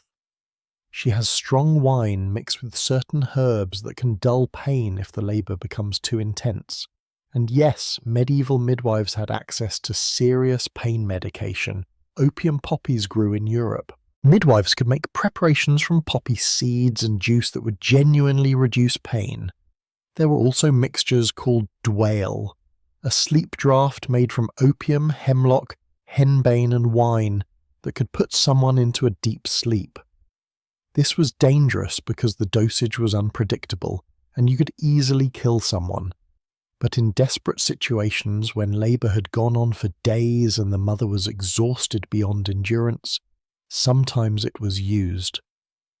The fact that medieval midwives advocated for pain relief is actually quite progressive. Because there was a theological debate about whether women should be given pain relief in childbirth, some church authorities argued that birth pain was God's punishment for Eve's sin, and therefore women should suffer.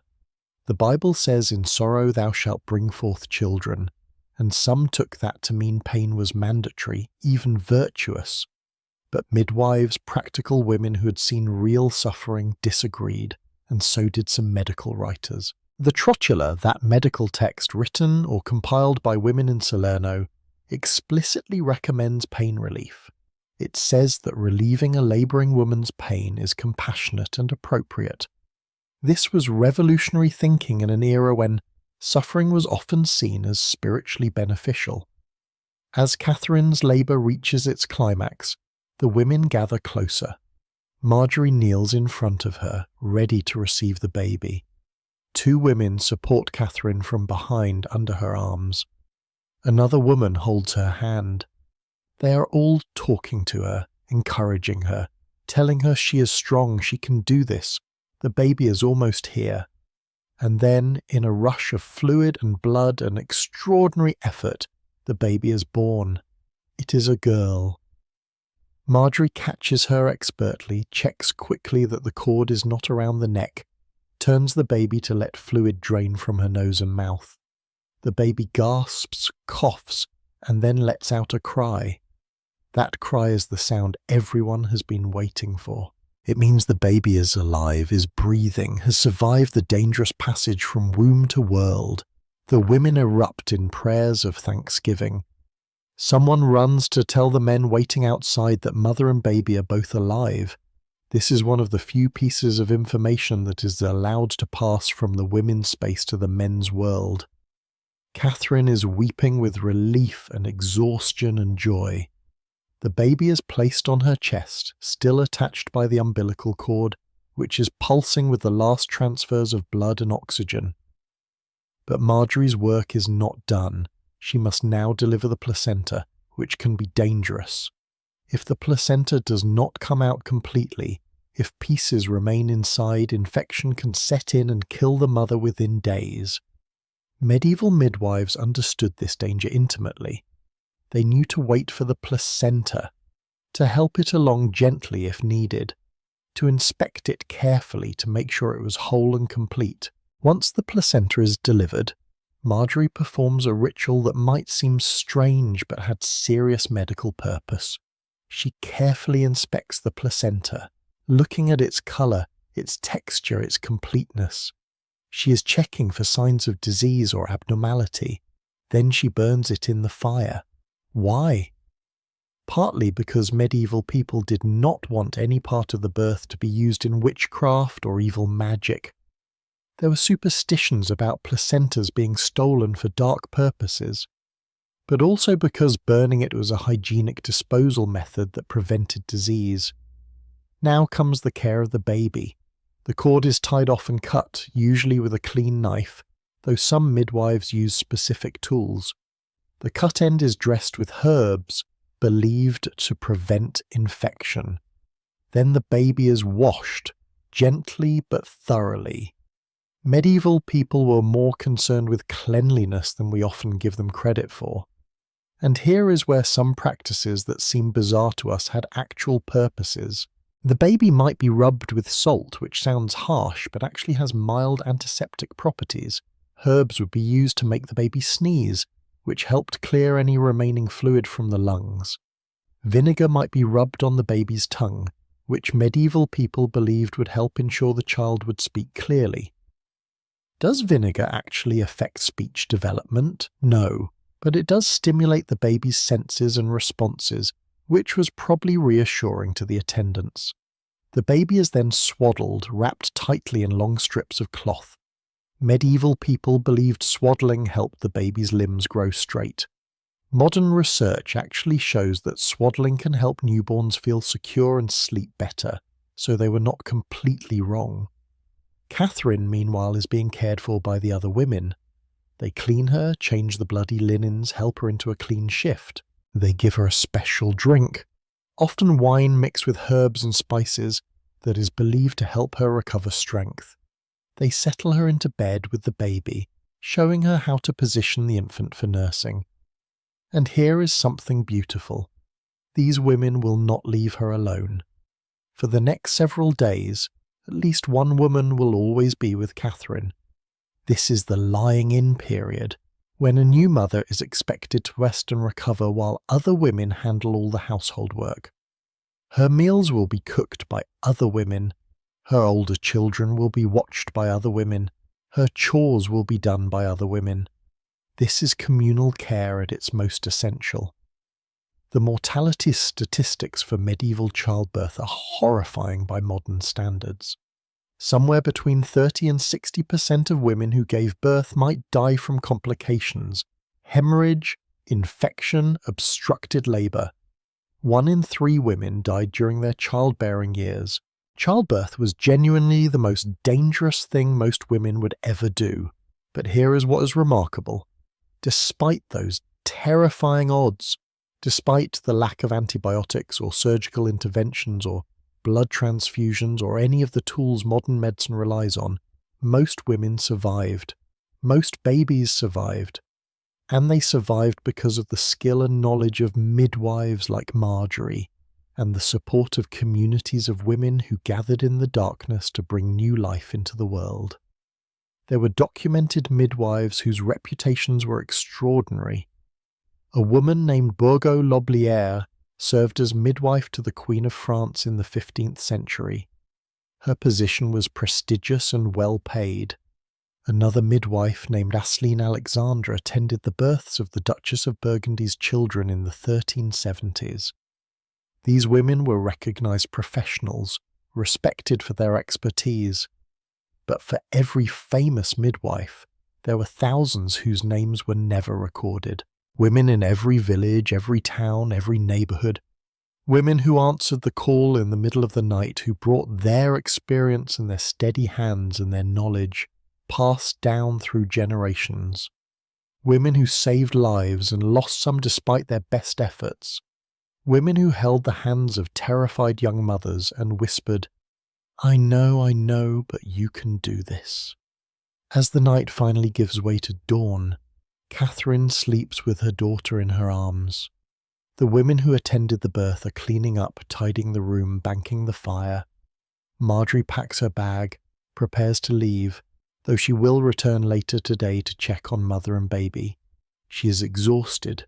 She has been awake all night, has used all her cell and strength to bring this baby safely into the world.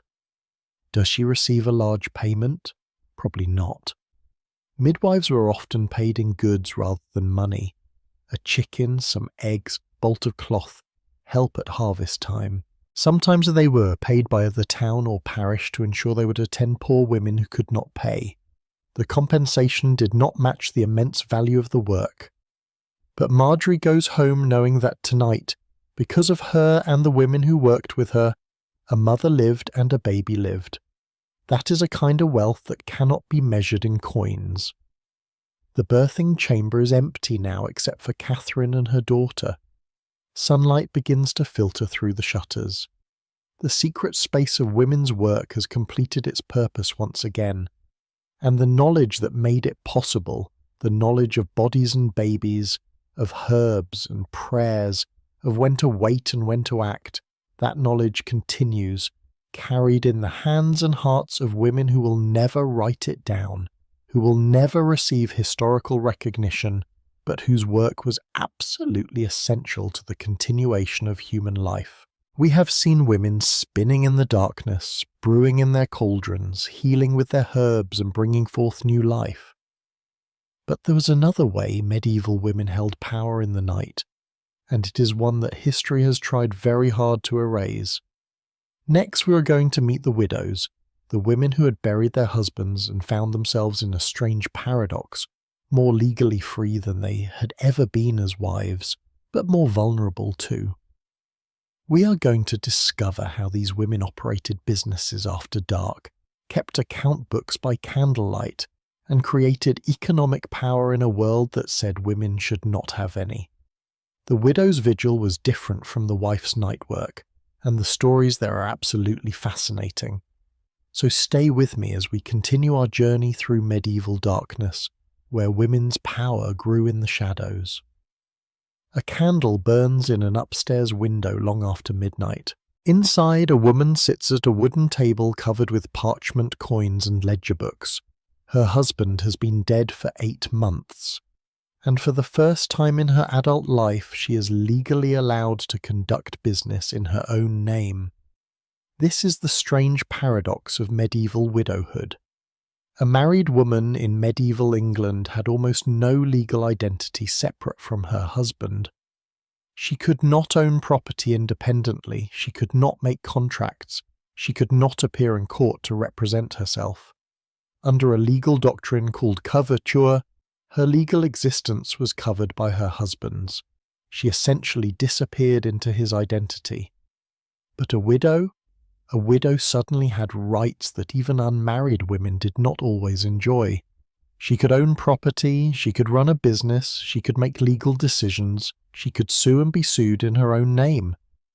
If her husband had been a guild member, she might even be allowed to continue operating his business, at least for a time. A widow had more legal freedom than she had ever experienced as a wife, but she also had more vulnerability, because while the law might recognize her rights, society did not always protect them. And so many widows did their most important business at night, when prying eyes were fewer and when the work could be done without constant male interference. Let me introduce you to Isabel. She lives in London in the year 1423. Her late husband was a cloth merchant, a member of the Merchant Adventurers Guild. They had a comfortable home, a shop on the ground floor, and a modest but real fortune in goods and currency. When he died, suddenly, of a fever that took him in less than a week, Isabel found herself in a position she had never anticipated. She was now the head of the business. At first, the male members of her husband's guild were supportive, or they seemed to be. They offered to help her manage the business. They suggested she might want to sell it to one of them for a fair price. They assured her that running a trading operation was too complex, too demanding, too unsuitable for a woman's limited capacities. Isabel smiled and thanked them for their concern, and then she ignored every word of their advice.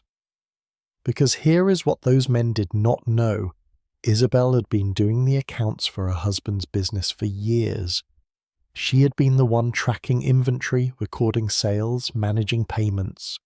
Her husband had been the public face, the one who travelled to markets and negotiated contracts. But Isabel had been the operations brain, keeping track of every transaction, every debt owed, every shipment expected. She just had to do it quietly, as married women did. She could not sign documents or appear in official records. All the credit went to her husband. But she had been running the business all along. Now she simply had to do it openly. Well, not entirely openly, because even as a widow with legal rights, Isabel faces obstacles. Male merchants do not take her seriously. Male traders try to cheat her, assuming she will not notice discrepancies. Male competitors spread rumours about the quality of her goods or her business practices. The guild, while technically allowing her to continue her husband's membership, makes it clear they expect her either to fail or to remarry soon. So Isabel adapts, and much of her adaptation involves working at night. Look at her now, sitting at her table well past midnight. She has spent the evening at the shop during normal business hours, serving customers, accepting payments, projecting the competent but not too confident demeanour that society expects from a widow. She defers to male customers' opinions. She does not argue or assert herself too forcefully. But now, in the privacy of night, she does her real work. She reviews her accounts with meticulous attention. She notices that a supplier has been shortchanging her on every shipment, giving her slightly less cloth than invoiced, and pocketing the difference. He thinks she will not notice or will not understand the calculations. He is wrong on both counts. She drafts a letter. She can write, which is unusual for women of her class but not unheard of, to a merchant in Bruges with whom her husband used to trade. She is careful with her wording. She must be professional and knowledgeable, but cannot appear too assertive or she will be dismissed as unmannerly. It is a delicate balance. The letter took her 2 hours to compose because every word must be exactly right. She counts her coins and makes careful notes about where every penny is allocated. She has bills to pay, inventory to purchase, wages to cover for the 2 apprentices who work in the shop. She has debts to collect from customers who have been slow to pay. And she knows that collecting from male customers will be even harder now that she is a widow, because they will assume she is too timid or too ignorant to pursue what is owed. Do you see the mental load she is carrying? During the day she must perform acceptable widowhood, mourning, modesty, deference, but at night she must be a ruthless businesswoman, tracking every transaction, planning every move, protecting her assets from people who would happily cheat her or push her out of the market entirely. And Isabel is not alone. Poll tax records from late 14th century England, these are tax documents that list occupations, show numerous widows operating businesses independently. There were widow brewers, widow shopkeepers, widow textile merchants, widow innkeepers. Some of these women ran small operations barely scraping by, but others were genuinely prosperous, paying substantial taxes that indicated real wealth. In the silk trade of London that we talked about earlier, Some of the most successful operators were widows. They had learned the trade from their husbands or had been practitioners themselves, and when their husbands died, they continued the business. They trained apprentices, fulfilled commissions, traded goods, and they did much of this work at night, when they could focus without interruption. Why night specifically? Several reasons. First, as we have seen again and again, daytime was filled with other obligations. Even a wealthy widow had household management duties, might have children to care for, had social and religious obligations. Night was when she could focus exclusively on business. Second, doing business at night offered some protection from interference. If male competitors or guild officials did not see exactly how much business you were conducting, they were less likely to object or try to restrict you. Operating partly in shadow meant operating with slightly more freedom. Third, and this is darker, night offered some protection from harassment. A widow operating a business was sometimes seen as sexually available, the logic being that without her husband's protection, she was fair game. Working behind locked doors at night meant fewer unwanted visits, fewer inappropriate propositions, fewer dangerous situations. Let me tell you about a specific documented case that illustrates both the opportunities and dangers of widow entrepreneurship. In Oxford in the 1380s, there were records of a widow who continued her husband's brewing operation. She appeared in court documents multiple times, sometimes as plaintiff, sometimes as defendant, which tells us she was actively engaged in legal and economic affairs. In one case, she sued a male customer who refused to pay for ale he'd purchased.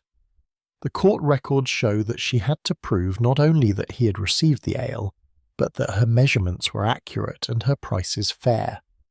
Male merchants were rarely subjected to this level of scrutiny, but she won her case, which suggests she kept meticulous records and could defend her business practices. In another case, a male brewer sued her, claiming she was using unfair practices to undercut his prices. The accusation was probably baseless. More likely he resented her success, but she had to defend herself in court, had to provide evidence of her costs and pricing structure, had to prove she was not cheating.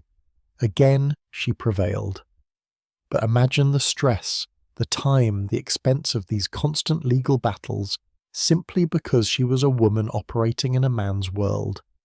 Some widows formed strategic alliances with other widows.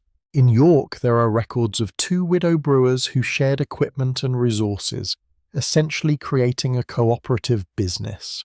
They split costs, shared information about suppliers, warned each other about customers who did not pay. This kind of female business network was informal and largely invisible to official records, but it was crucial for survival. Other widows found male allies, perhaps a brother, a grown son, or a trusted male friend, who would act as a frontman when necessary. The widow would make the decisions and do the work, but the man would sign documents or appear in court or negotiate with other male merchants. This was pragmatic rather than ideal, but it allowed widows to operate more freely than they otherwise could. Now, I want to shift our focus to a different kind of widow's night work. Not all widows were merchants or artisans. Many were simply poor women trying to survive, and for these women night work often meant piecework, taking in sewing, doing laundry, carding wool, any task that could be done at home and paid by the piece rather than by the day. Imagine Agnes, a widow in her 40s living in a small cottage on the edge of a village in Cambridgeshire. Her husband was a labourer who died in an accident, leaving her with 2 young children and no income. She is too old to remarry easily, even if she wanted to. Her options are limited. During the day, Agnes might work in the fields during harvest season, though she will be paid less than male workers. She might take in washing, though that pays very little. She keeps a small kitchen garden and raises a few chickens. But none of this is enough to feed 3 people through the winter. So at night, by the light of a carefully hoarded candle, Agnes spins wool. A merchant in the nearest town provides her with raw wool and pays her by the ounce for finished thread. The pay is terrible. She must spin for hours to earn what a day labourer would make in a single hour. But it is something, and she can do it at home while her children sleep, without having to pay someone to watch them. Agnes is not building a business empire. She is not accumulating wealth. She is simply trying to keep her children alive until they are old enough to work themselves. This is the reality for countless medieval widows. Night work was not an opportunity but a desperate necessity. The mortality rates for widows were concerning. Historical records suggest that widows, particularly poor widows, died at higher rates than married women of the same age. Why? Malnutrition, overwork, exposure to cold and disease, stress. A widow without family support or economic resources was in genuine danger. But here is something that might surprise you. Widows also had one significant advantage. They could not be beaten by a husband. Medieval law allowed husbands to correct their wives with physical punishment. A widow was free from that particular danger. I am not saying widowhood was preferable. Most women would have chosen to keep their husbands alive if they could. But the absence of domestic violence was not nothing. Some widows found unexpected paths to power and influence. If a widow was the mother of an heir, particularly if that heir was still a child, she might serve as guardian and administrator of his estates until he came of age. This gave her temporary control over substantial resources and property. There are cases of noble widows who essentially ruled estates for decades. They managed agricultural operations, made legal decisions, negotiated marriages for their children, corresponded with other nobles and even with royalty. These women developed real political and economic expertise. They were in effect running small kingdoms, and much of this work happened at night, because during the day there were public duties, ceremonial obligations, people constantly requesting audiences and favours. Night was when an administrative widow could review estate accounts, draft important letters, make strategic decisions. Night was when real power was exercised. Let me share one more story, this one from the wills and testaments that survive from medieval England. A man named Thomas Farnham died in the year 1499 in Cambridgeshire. His will names his wife Catherine as one of the executors of his estate, along with his sons William and Richard. This means Catherine had legal authority to settle her husband's affairs, distribute his assets, pay his debts, manage his bequests. The will is quite specific about what Catherine receives: the beds and all the domestic utensils not already bequeathed. This might not sound like much, but think about what it means. Catherine gets the beds, plural, suggesting a household with multiple rooms and some wealth. She gets all the domestic utensils, the cooking pots, the dishes, the tools for running a household. She gets the things that allow her to continue living independently. Her sons get the middle-sized cupboards. Her daughters get lamps. These are careful, specific divisions of property. And Catherine, as executor, has the power to ensure they are carried out properly. She has legal authority that many married women never had. Did Catherine sit up at night as Isabel did, working through documents and making decisions? Almost certainly. Did she face resistance from male relatives or neighbours who thought a woman should not be handling these matters? Probably. Did she persist anyway? The historical record suggests yes. As the candle burns lower in Isabel's window, she finally sets down her quill and rubs her tired eyes. She has been working for nearly 4 hours. Her accounts are balanced. Her letters are written. Her business plans are updated. She knows exactly where she stands financially, knows what she needs to do to survive until spring, knows which customers to pursue and which suppliers to drop. In the morning she will put on her widow's veil and her modest demeanour. She will go to her shop and conduct business with appropriate humility. She will let male customers think they are in charge of transactions that she is actually controlling completely. She will smile and nod and appear grateful for advice she does not need. But tonight, in this quiet hour, she knows the truth. She is running a successful business, she is supporting herself and maintaining her independence. She is using her intelligence and her skills in ways that society says women should not be able to do. The widow's vigil is different from other forms of women's night work we have explored. The spinner creates thread, the brewer creates ale, the healer creates remedies, the midwife helps create life itself, but the widow creates something perhaps even more radical in medieval society: economic independence. And that kind of power, that kind of freedom, terrified the patriarchal establishment more than almost anything else. But widows were not the only women finding power in darkness. There was another night activity that shaped medieval women's lives profoundly, one that connected them directly to the divine, to the sacred, to realms beyond the physical world. In just a moment, we are going to explore the spiritual lives of medieval women, the prayers said in darkness, the vigils kept through the night, the direct relationships with God that women cultivated when the world was asleep. We are going to discover that in seeking heaven, medieval women found a different kind of earthly power, one that even the most patriarchal institutions had to grudgingly respect. So stay with me as we move from the counting house to the chapel, from earthly accounts to heavenly ones. A bell rings in the darkness. Once, twice, 3 times. It is 2 o'clock in the morning, and across medieval Europe, women are waking. Some are nuns in convents rising for the night office called matins. Others are noble women in manor houses reaching for their personal prayer books. Still others are peasant wives pausing in their night work to whisper prayers they learned from their mothers. The night belongs to God, they have been taught, and women, more than men, are expected to keep vigil in the hours when demons supposedly prowl, and salvation feels both nearest and most desperately needed. Tonight, we are going to explore a dimension of medieval women's lives that might seem distant from the practical work of spinning and brewing and healing. But religious devotion was not separate from women's night lives. It was woven through everything they did. Prayer was power. Holiness was currency.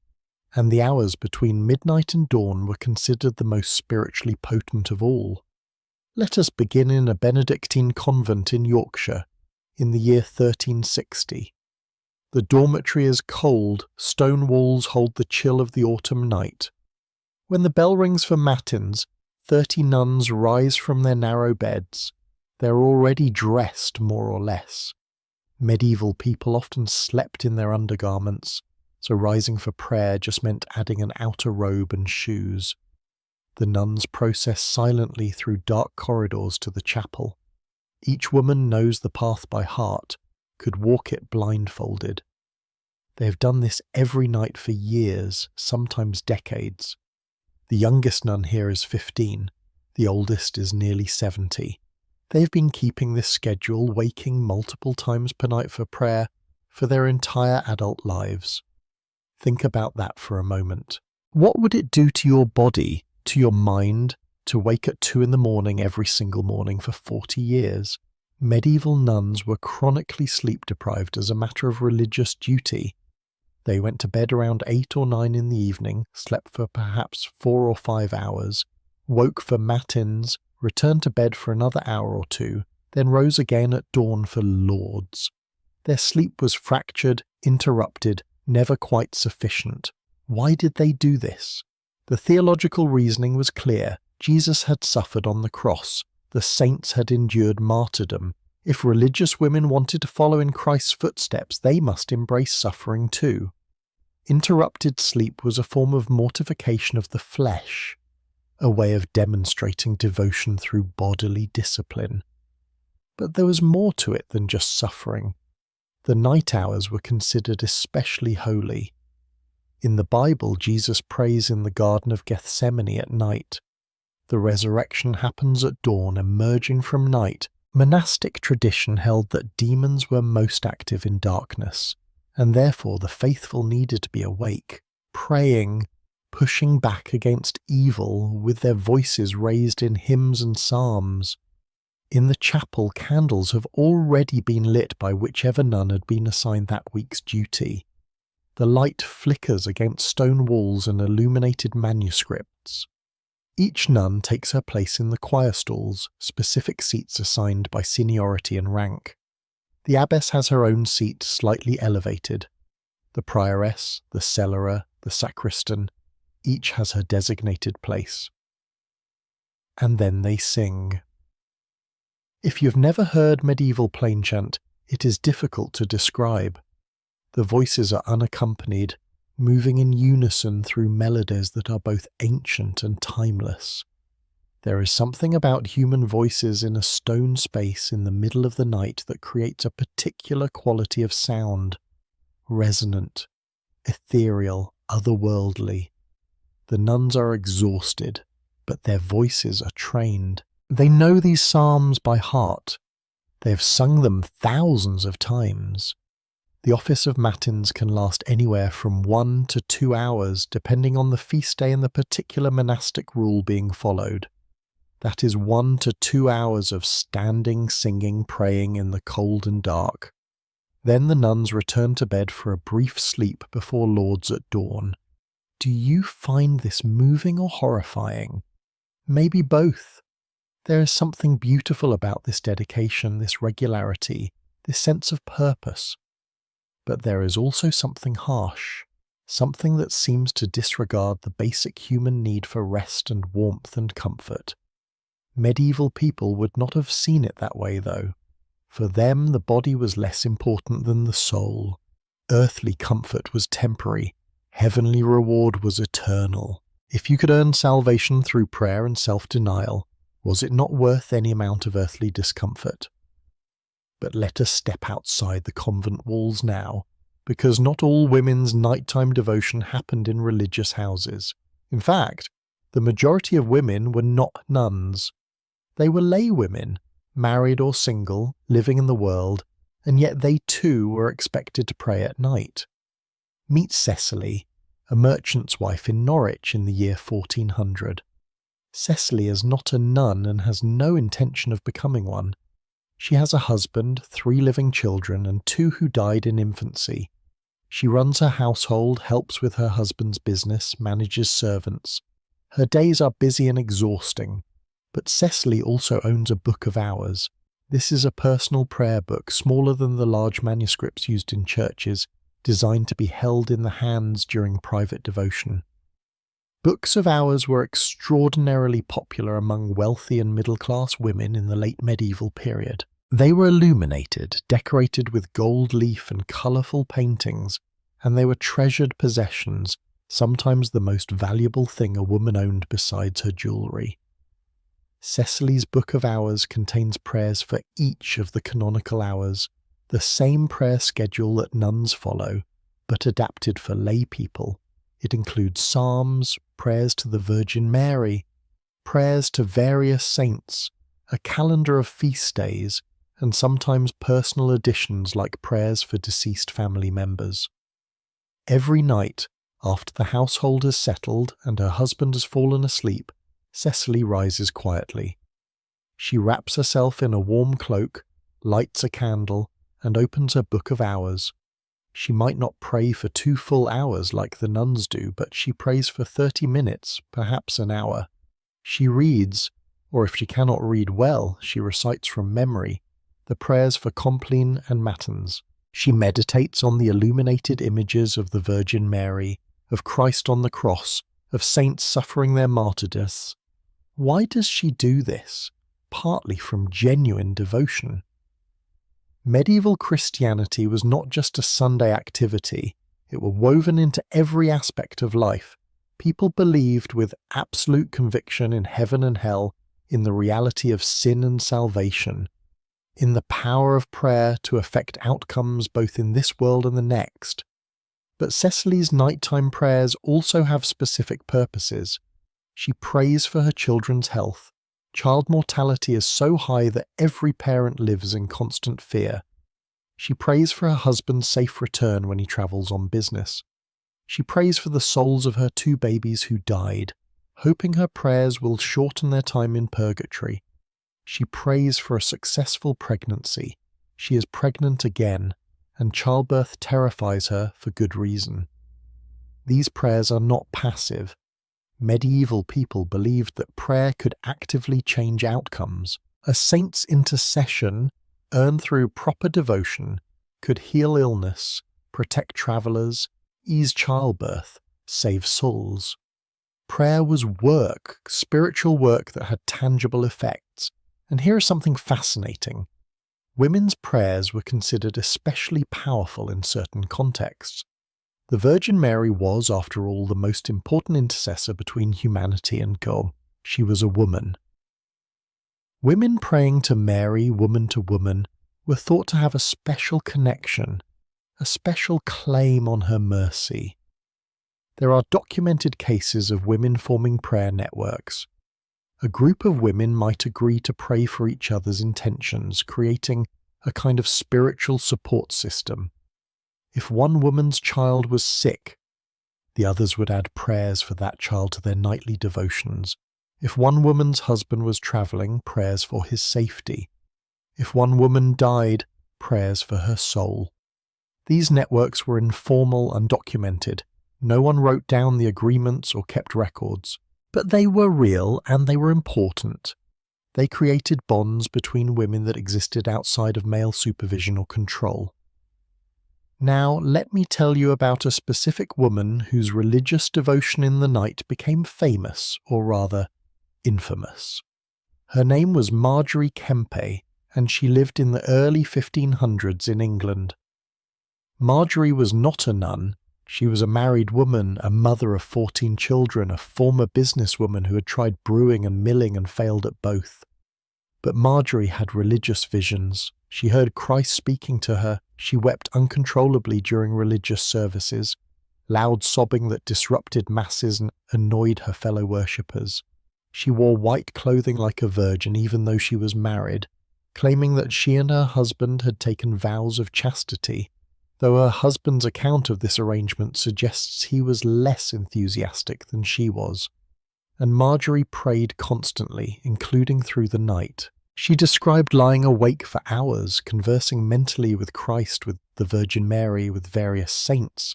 She went on pilgrimages, travelled to Jerusalem, to Rome, to Santiago de Compostela. She was a mystic, a holy woman, a religious celebrity of sorts. She was also deeply controversial.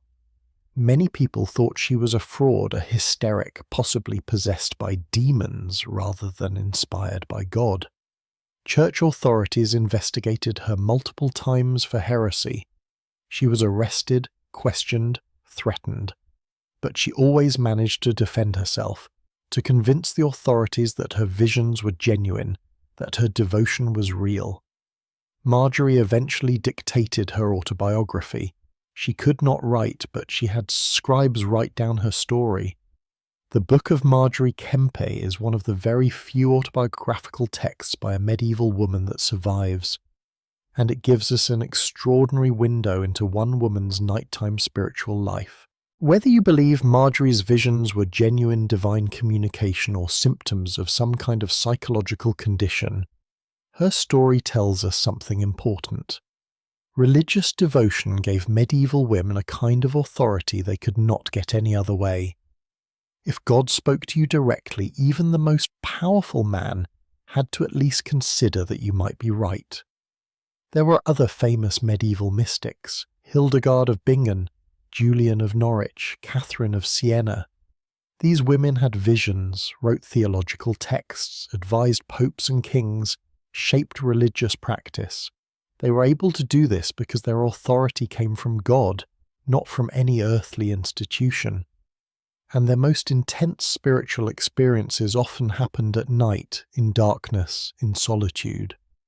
Julian of Norwich, for example, described receiving a series of visions of Christ's passion over the course of one night in May of 1373.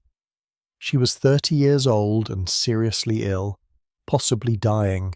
In her fevered state, she saw Christ on the cross speaking to her, showing her the meaning of divine love. She survived her illness and spent the rest of her life, she lived to be at least 70, as an anchoress, a woman walled up in a tiny cell attached to a church, devoting herself entirely to prayer and contemplation. Julian's visions became a book called Revelations of Divine Love, one of the first books in English written by a woman. And what did she write about? God's love, God's maternal love even. She described Christ as a mother who nurses and nurtures humanity. This was radical theology, this idea that God could be understood through feminine imagery. And Julian came to these ideas through nighttime visions, through hours spent in darkness and silence, communing with what she believed was the divine. But we must also talk about the darker side of women's nighttime religious practice, the suspicion it generated, the danger it carried, because a woman alone at night, even if she was praying, was vulnerable to accusation. What was she really doing in those dark hours? Was she truly praying to God, or was she perhaps invoking demons? Was she a holy woman or a witch? The line was terrifyingly thin. The same behaviour that could make a woman a saint if people believed her could make her a heretic if they did not. Margery Kemp had narrowly avoided being burned several times. Other women were not so lucky. There are documented cases from the later medieval period and early modern period of women being accused of witchcraft partly because they were seen praying or performing rituals at night. The very devotion that was supposed to protect them instead became evidence against them. Let us return to Cecily in Norwich with her Book of Hours. She finishes her prayers, closes the book carefully, extinguishes her candle. The house is silent except for her husband snoring. Her children sleep in the next room. Outside, the night is dark and cold and possibly dangerous. But here, in this quiet moment, Cecily feels connected to something larger than herself. She prays for her family because she loves them and fears for them. She prays for her own soul because she fears hell and hopes for heaven. She prays because it gives structure to her anxiety, a channel for her fear. She prays because every woman she knows prays, and the shared ritual creates community, even when each woman prays alone. Before she returns to bed, Cecily goes to check on her children. This is part of her nighttime routine. She adjusts the blankets over the oldest girl, touches the forehead of her youngest son to check for fever. He has been coughing. She whispers a prayer over each child, not a formal Latin prayer from her book, but something simpler, in English, something her own mother taught her. God protect you through the dark. Mary keep you safe till morning. Angels guard your sleeping. Amen. It is not great theology. No church father would include it in a manuscript. But it is real and it is powerful in its own way. It is a mother's love expressed through the language of faith. The night is not yet over. In a few hours dawn will come and the day's work will begin. But for now, in these dark hours, women across medieval Europe are keeping vigil, some in convents, some in manor houses, some in tiny cottages, some with elaborate prayer books, some with just memorized words, some seeking visions of God, some just seeking protection from the dangers of the world. They are praying for healing, for safety, for children, for husbands, for the dead, for themselves. They are creating connections to the divine, to each other, to the generations of women who prayed before them and who will pray after them. Religious devotion in the night was not separate from women's other night work, it was interwoven with it. The spinner might pray as she spun. The widow might pray as she tallied her accounts. The midwife certainly prayed as she attended a difficult birth. The alewife might whisper a prayer over her fermenting brew. The sacred and the practical were not divided in medieval life the way we divide them now.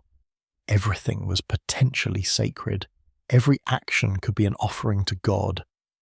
The night was a time when the veil between heaven and earth seemed thinner, when prayer felt more likely to be heard, when divine intervention seemed almost within reach. And yet, we must acknowledge, all this devotion, all these prayers, all these interrupted nights and cold chapels and hours on your knees, did it actually help? Did it change anything? Medieval people believed absolutely that it did. Modern people might be more skeptical, but perhaps that is the wrong question. Perhaps the help came not from divine intervention, but from the ritual itself, from the sense of control it provided in an uncontrollable world, from the community it created, from the meaning it gave to suffering. If a woman watching her child die of fever could do nothing medically to help, at least she could pray. And that prayer gave her agency, gave her something to do besides despair. The bell rings again, calling the nuns back to prayer. Cecily returns to her bed. Marjorie Kempe lies awake, tears running down her face, conversing with her God. And across the medieval landscape in darkness punctuated only by candle flames and stars, women keep their vigils. They have kept them for centuries. They will keep them for centuries more, until the world changes so drastically that these rhythms of prayer and sleep and prayer again will seem almost incomprehensible to future generations.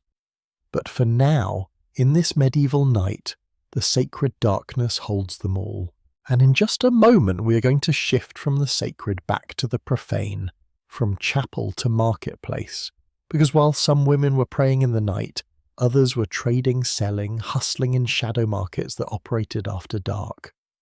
We are going to discover the night traders, the women who peddled eggs and cheese and ale and secrets, who created informal economies that men barely knew existed, who turned the darkness into opportunity rather than danger. So come with me now as we follow the night traders into the sleeping streets, where commerce never truly stopped, and women found yet another way to survive. The streets should be empty. Curfew was hours ago. The city gates are locked. Night watchmen patrol with their lanterns looking for anyone breaking the law. And yet, if you know where to look, if you know the right alleyways and hidden courtyards, you will find commerce still happening. Whispered transactions, quick exchanges of coins for goods, women selling eggs and cheese and second-hand clothing and information. This is the shadow economy of medieval cities, and it belongs almost entirely to women. Welcome to a world that official records barely document, that laws try to suppress, that men mostly ignore because they do not understand its importance. Welcome to the world of the night traders. It is 3 o'clock in the morning in London, sometime around the year 1460. Most of the city sleeps, but in a small courtyard behind the church of St. Mary le Bow, there is activity. 6 women have gathered, seemingly by chance but actually by careful arrangement. They stand in the shadows, speaking quietly, their voices barely rising above whispers. One woman has a basket of eggs. Another has a wheel of cheese wrapped in cloth.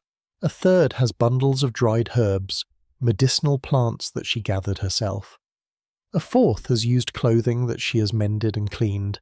A fifth has fresh bread that she baked just hours ago.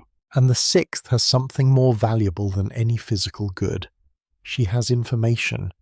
These women are hucksters, a term that originally just meant small-scale sellers, though it would eventually take on negative connotations. They are women operating at the absolute margins of the medieval economy, selling goods that are not quite legal, not quite illegal, but definitely operating outside official channels. Why meet at 3 in the morning? Why not conduct business during the day in the regular markets? Several reasons, and they tell us everything about how difficult it was for poor women to make a living in medieval cities. First, official market spaces cost money. If you wanted a stall in the regular market, you had to pay fees to the city or to the guild that controlled that market. These fees were beyond the reach of the poorest sellers, so they had to find alternative spaces and alternative times. Second, guild regulations restricted who could sell what. In many medieval cities, only guild members were allowed to sell certain goods. If you were a woman who was not married to a guild member or the widow of a guild member, you were shut out of official commerce entirely. So you operated unofficially, which meant operating when the guilds were not watching, which meant night. Third, and this is darker, night offered some protection from harassment and robbery. A woman selling goods alone in a busy daytime market was vulnerable. Men might steal from her. City officials might confiscate her goods for not having proper licenses. Other sellers might drive her away from good selling spots. But at night, in secret locations known only to trusted women, she had more control. And fourth, and this might surprise you, some goods commanded better prices in the shadow economy than in the official market. Because the buyers coming to these night markets were often servants from wealthy households who were buying food for their employers but skimming a bit off the top for themselves, they preferred buying from unlicensed sellers who would not ask questions or report the transactions. Let me tell you about the woman with the information, because she represents something fascinating. Her name is Bess, and her trade is what we might call intelligence gathering. She knows which merchant ships arrived at the docks today and what goods they brought. She knows which noblemen are in town and which have left. She knows which houses are hiring servants and which are letting people go. She knows where to buy the cheapest bread and which baker adulterates his flour. She knows which moneylenders charge fair rates and which are thieves. How does she know all this? She listens. She walks through the city during the day, stopping to chat with other women, with servants, with apprentices, with anyone who will talk to her. She has cultivated relationships with women who work in big households, with women who sell in the regular markets, with women who do laundry and thus see the inside of many homes. She pieces together information from dozens of sources, and then she sells that information to other women who need it. One of tonight's buyers is a woman named Alice, who is looking for work as a wet nurse. Bess tells her that a merchant family 3 streets over just had a baby, and the mother's milk has not come in well. They will be looking for a wet nurse within the week. That information is worth 2 eggs to Alice, who pays gladly, because now she knows exactly where to go, exactly which door to knock on, before any other woman hears about the opportunity. Another buyer is a woman who needs to know the price of wool. She is planning to buy wool tomorrow to spin, and she needs to know whether the price is fair or inflated. Bess tells her what the wool merchants were asking at the docks this morning. Worth 1 penny. Information is currency, knowledge is power.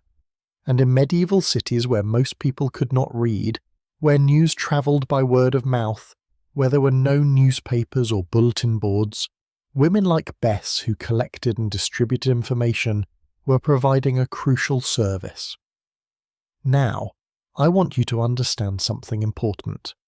This shadow economy was not criminal in the way we usually think of crime. These women were not stealing or committing fraud. They were simply selling goods and services outside the official regulated male-controlled economy. They were doing business in the spaces that the law had not bothered to regulate because men did not think women's small-scale commerce was important enough to worry about. But to the authorities, any commerce that happened outside official channels was suspicious. Any gathering of people after curfew was potentially dangerous. And any women operating independently were, well, you can probably guess by now, potentially witches or prostitutes or some other category of dangerous female. There are documented cases from medieval city records of women being arrested for night walking, which was the catch-all term for being out after dark without a good reason. Sometimes night walking was code for prostitution, but often it was just women conducting business, women going to help a neighbour, women doing the things they needed to do to survive. In 1540, we are now into the early modern period, but the pattern started earlier. The city of Chester passed a law specifically targeting young women who sold ale. The law banned women between the ages of 14 and 40 from being alewives. The stated reason was that young women were supposedly too sexually tempting and would lead men into sin. But the real reason was probably economic. Male brewers wanted to reduce competition, and young women were their most successful competitors. Let us return to our courtyard behind St. Mary Le Bow. The transactions are complete. The women are dispersing, each going her separate way, each carrying the goods or coins or information she came for. They move quietly through the dark streets, staying close to the walls, avoiding the main thoroughfares where watchmen patrol. One of these women, let us call her Margaret, is heading to another location where she will sell her eggs to servants who are up early preparing their masters' breakfasts. Margaret is a widow with 3 children. Her husband was a labourer who died falling from scaffolding while working on a church construction project. She receives no compensation, no widow's pension. Her options are to remarry, to become a servant herself, or to find some way to support her family independently. She chooses independence, which means she chooses hardship. Because operating in the shadow economy is precarious, she has no legal protections. If someone cheats her, she cannot go to court. If someone robs her, she cannot report it to authorities because she would have to explain why she was out after curfew. If her goods are confiscated, she has no recourse. But she also has no master. No one tells her what to do or how to do it. No one takes a percentage of her earnings. The money she makes, and it is not much, but it is something, belongs entirely to her and her children. Margaret's eldest daughter, who is 12, often comes with her on these night excursions. The girl carries a smaller basket of eggs, learns the routes through the dark city, meets the regular customers, absorbs the knowledge she will need to do this work herself someday. This is education of a sort that no school provides and no book contains. This is survival training passed from mother to daughter. They reach a large house near Cheapside. Margaret knows that the cook here wakes at 4 in the morning to start the day's work. She taps gently on the kitchen door, a specific pattern of knocks that identifies her. The door opens a crack. Coins and eggs are exchanged. A few words whispered. Then the door closes and Margaret moves on to the next house. By the time dawn breaks, Margaret will have sold all her eggs. She will have earned enough to buy bread and a bit of meat for tonight's supper. She will have set aside a few coins, copper pennies, nothing grand, toward the rent that is due next week. And then she will go home, get her younger children up and fed, and do it all again the next night. This is not a story of triumph. This is not rags to riches. This is just survival night after night, season after season. It is exhausting and precarious and offers no path to prosperity. But it is also a kind of freedom that was rare for medieval women. Now, I want to talk about a different kind of night trading, one that was more established, more lucrative and more dangerous, the trade in second-hand goods. In medieval cities, there were official second-hand markets where used clothing, tools and household items were bought and sold, but there were also unofficial markets that operated at night, and these were spaces where women dominated. Why? Because women were the ones who generally managed household goods. Women knew fabric, knew the value of a good wool cloak or a linen shift. Women were more likely to have access to used clothing and linens through their work as servants or laundresses. But the second-hand trade was tricky because it was closely associated with theft. If you bought a stolen cloak from someone at night, were you responsible for checking whether it was stolen? Medieval law said yes. You could be prosecuted for possessing stolen goods even if you had bought them innocently. And yet the second-hand trade was crucial for poor people. New clothing was expensive, remember. Every thread had to be spun by hand, every piece of fabric woven by hand, every garment sewn by hand. A new wool cloak might cost more than a labourer earned in a month, but a used cloak, even if it was patched and faded, would keep you warm through winter for a fraction of the price. Women who traded in second-hand goods walked a knife's edge between legitimate commerce and criminal activity. They had to know their suppliers, had to trust that the goods were not stolen, had to build relationships with buyers who would come back again and again. There is a wonderful account, wonderful because it is so detailed, from a church court in England in the 1400s. A woman named Joan was accused of buying stolen goods. In her defence, she explained her entire business model. She said she bought used clothing from servants who were clearing out their mistresses' wardrobes. She inspected each item carefully, asked questions about where it came from, refused to buy anything that seemed suspicious. She then cleaned and mended the clothing, which added value, and she sold it at the market, though she admits that sometimes the market was after the sun had set. The court records show that several other women testified on Joan's behalf, saying she was honest and trustworthy, that she had been doing this work for years, that everyone in the neighbourhood knew her. Joan was ultimately acquitted, but the case shows how vulnerable these women were to accusation, how their livelihoods depended on reputation, and how important the testimony of other women was in protecting them. Do you see how complicated it was? The law said women should be modest, obedient, confined to home, but economic reality said women needed to work, needed to trade, needed to hustle to survive, and the gap between those two imperatives, between what women were supposed to do and what they actually needed to do, was bridged largely at night, in shadow economies that operate outside official view.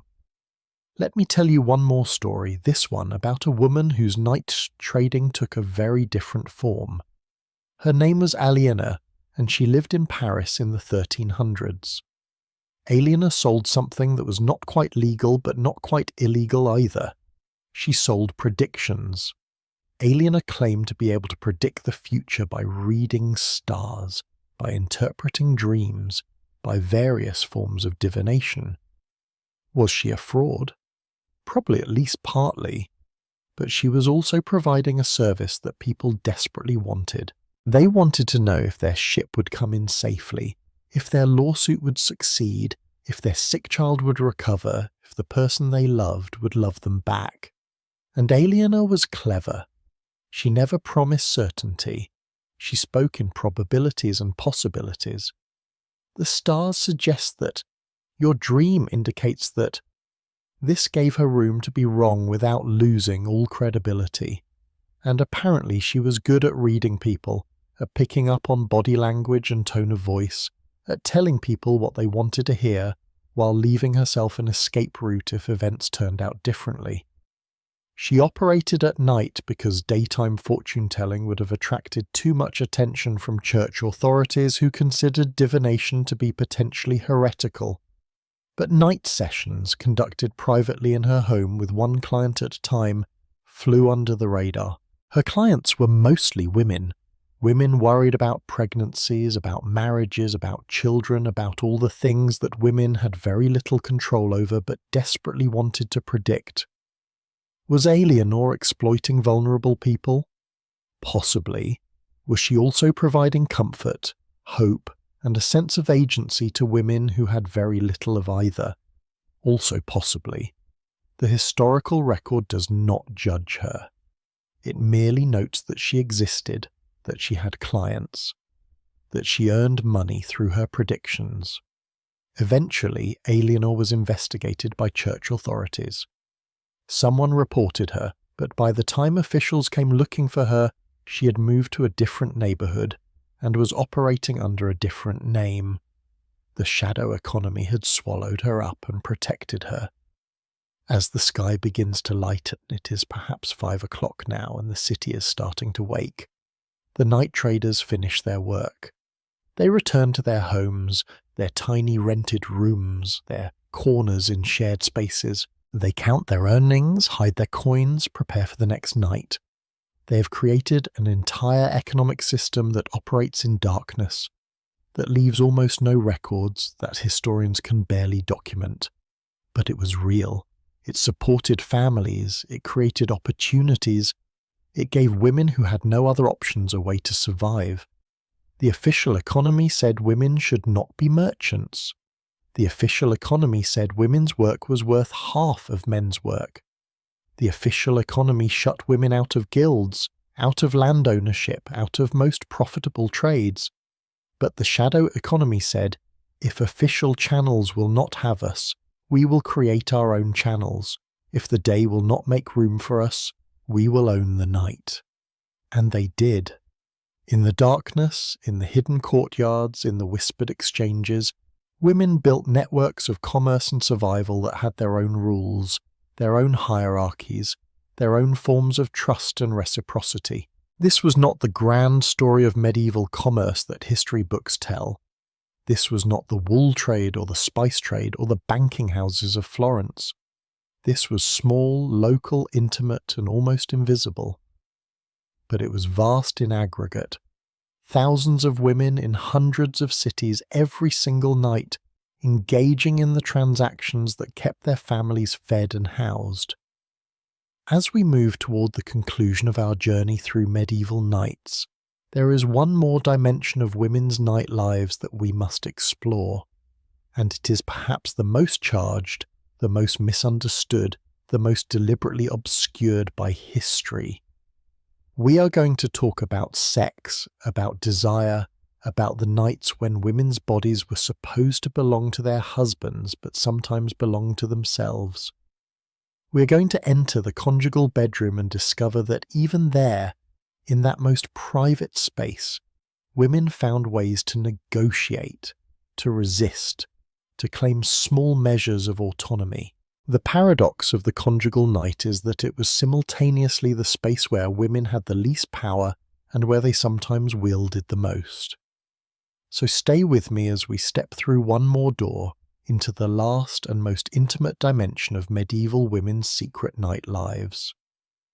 Behind the closed door of a medieval bedroom, the rules change, or rather they become more complicated, more contradictory, more impossible to navigate. The Church has very clear teachings about what should happen between husband and wife at night. Society has its expectations. The law grants husbands rights over their wives' bodies. But the reality, the messy, human, complicated reality, is something else entirely. Tonight, we're going to talk about the most private aspect of medieval women's night lives: sexuality, desire, reproduction, and the strategies women used to maintain some measure of control over their own bodies in a world that said those bodies belonged to someone else. This is sensitive territory, and I want to approach it with care. We are not going to be crude or sensational, but we are also not going to pretend that this dimension of women's lives did not exist or did not matter.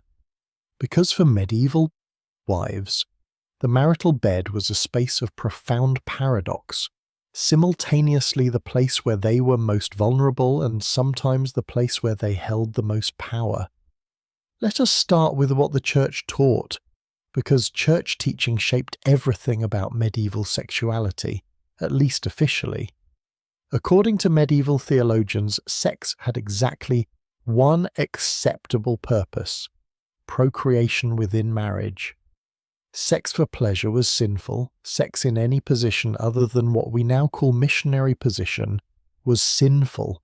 Sex on holy days was sinful. Sex during a woman's menstruation was sinful. Sex during pregnancy was sinful. Sex while nursing was sinful.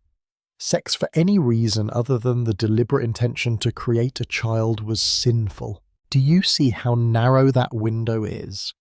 If you followed all the Church's rules, there were perhaps 20 or 30 days per year when sex was actually permissible. And even then, it should be joyless, quick, performed purely as a duty. Now here is the thing. Very few people actually followed these rules. We know this because medieval priests were constantly complaining about it in their sermons and in confession manuals. They would not have complained so much if people had been obedient. The gap between ideal and reality was vast. But the rules still mattered because they created shame and fear. They gave husbands leverage over wives and wives leverage over husbands. They complicated what was already a complicated dynamic. Meet Anne and Robert. They have been married for 6 years. They live in a small manor house in the countryside. They are not nobles, but they are more prosperous than peasants. Robert owns land that he inherited from his father. Anne brought a modest dowry to the marriage. They have 3 living children and 1 who died in infancy. On this particular night, Robert approaches Anne with obvious intentions. She is tired, she's been working all day as always. She is also worried because she suspects she might be pregnant again, and the last pregnancy was difficult. She nearly died from bleeding after the birth. The midwife said another pregnancy too soon could be dangerous. But what can Anne say? Medieval law is clear. A husband has rights to his wife's body. Refusing sex without a good reason, and exhaustion or fear do not count as good reasons, is considered a wife's failure of duty. Some theologians even argued that a wife who refused her husband was pushing him toward the sin of adultery or worse. And yet Anne is not entirely powerless. She has strategies, and many medieval wives employed similar ones. First, she can plead illness. Not just tiredness, but actual illness. A fever, stomach pain, a headache so severe that any movement is agony. Medieval medicine believed that sex could be dangerous when someone was sick, that it could worsen illness, spread disease. A husband might be frustrated, but he would generally back down if his wife seemed genuinely unwell. Second, she can invoke religious prohibition. Is today the feast of a major saint? Is it Lent? Is it Advent? The church had an extensive calendar of days when sex was forbidden. A pious wife could remind her husband of these restrictions. He might choose to ignore them, but at least it gave her grounds to negotiate. Third, and this is more subtle, she can simply not cooperate. Medieval sex required some level of female cooperation for reasons we will discuss in a moment. A woman who lay completely still, who did not move or respond, who made the act as joyless and mechanical as possible, was exercising a form of passive resistance. But Anne does none of these things tonight. Why not? Because she needs something from Robert. She wants permission to visit her sister in the next village, and her sister's husband and Robert do not get along. Robert has forbidden the visit before, but Anne knows that if she is warm and welcoming tonight, if she makes Robert feel desired and satisfied, he will be more amenable to her request in the morning. This is transactional. This is strategic. This is uncomfortable to acknowledge. But this is also one of the few forms of power available to medieval wives. The medieval bedroom was a negotiation space. Women could not refuse outright, but they could influence, could withhold enthusiasm, could trade cooperation for small concessions. It was not consent in the way we understand it today. The entire concept of marital rape did not exist in medieval law. A husband could not rape his wife because sex was considered his legal right, but women still found ways to exercise agency within these terrible constraints. Now, let us talk about something that might surprise you. Medieval medical theory actually placed significant importance on the female sexual pleasure, not for its own sake, but because they believed conception required both partners to reach completion and produce seed. This idea came from ancient Greek medicine, particularly from Hippocrates and Galen, and it persisted throughout the medieval period. The theory was that both men and women produced seed, and conception happened when the 2 seeds mixed in the womb. For a woman to produce seed, she needed to experience pleasure and climax. Can you imagine what this meant for medieval sexuality? It meant that husbands who wanted children, and most did desperately because children were economic assets and heirs, had motivation to ensure their wives experienced pleasure. Medical texts from the period specifically instruct men on how to arouse their wives, how to bring them to completion. One medieval medical text called the Trotula, yes, the same compendium we discussed earlier, has an entire section on conception. It recommends that couples engage in foreplay, that the man should stimulate his wife until she is fully aroused, that both partners should reach climax for conception to occur. This is shockingly progressive for a text written nearly 1,000 years ago. Of course, the goal was still procreation, not female pleasure for its own sake. But the effect was that female sexual satisfaction was, within marriage and for purposes of conception, considered important. This gave women some bargaining power. A wife could say, or imply, that her failure to conceive was due to her husband's insufficient attention to her pleasure. She might suggest trying certain techniques, certain positions, certain approaches. Obviously, this only worked if the couple actually wanted children, and if the husband believed the medical theory. But many did. Now, let us talk about contraception and abortion, because this is where things get truly complicated and dangerous. The Church absolutely forbade any interference with conception. Using any method to prevent pregnancy was considered a serious sin, on par with murder in some theological writings. And yet, people did it anyway. Women in particular had strong motivations to limit births. Each pregnancy was a risk to her life. Each child was another mouth to feed in households that often had barely enough food. Medieval women had access to herbal contraceptives, pennyroyal, rue, Queen Anne's lace seeds. These plants were known to have anti-fertility properties. Some worked by preventing ovulation, some by preventing implantation, some by causing early miscarriage. The distinction between contraception and early abortion was not clear in medieval understanding. A woman seeking to avoid pregnancy might drink pennyroyal tea regularly. She might use pessaries, substances inserted into the vagina that created hostile conditions for conception. She might use barrier methods like sea sponges soaked in various substances. There are scattered references to these methods in medical texts, usually phrased carefully to avoid outright endorsement, but clearly describing known practices. After sex, some women practice what we would call the rhythm method, trying to time intercourse to avoid fertile periods. But medieval understanding of the fertility cycle was imperfect. Some texts claimed women were most fertile during menstruation, which is exactly wrong, so this method was not reliable. There was also coitus interruptus, withdrawal before completion. Some medieval texts mention this, always disapprovingly. The sin of Onan in the Bible, who spilled his seed on the ground, was interpreted as a prohibition against this practice, but people did it anyway. And there were stranger methods that probably did not work at all, but reflect desperate attempts at control, sneezing vigorously after intercourse, jumping backwards 7 times, wearing amulets, eating specific foods, avoiding others. These were folk remedies passed from woman to woman, some effective, many not. Here is the crucial thing: women could not openly seek or discuss these methods. Asking a midwife or wise woman for contraceptive help had to be done in whispers, in code. Something to regulate my courses, something for women's troubles. The wise woman would understand and would provide the herbs or advice, but it was always risky.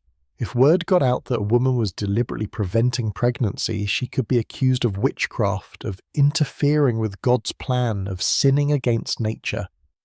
Some women sought outright abortion when pregnancy occurred, despite their efforts to prevent it. This was even more dangerous.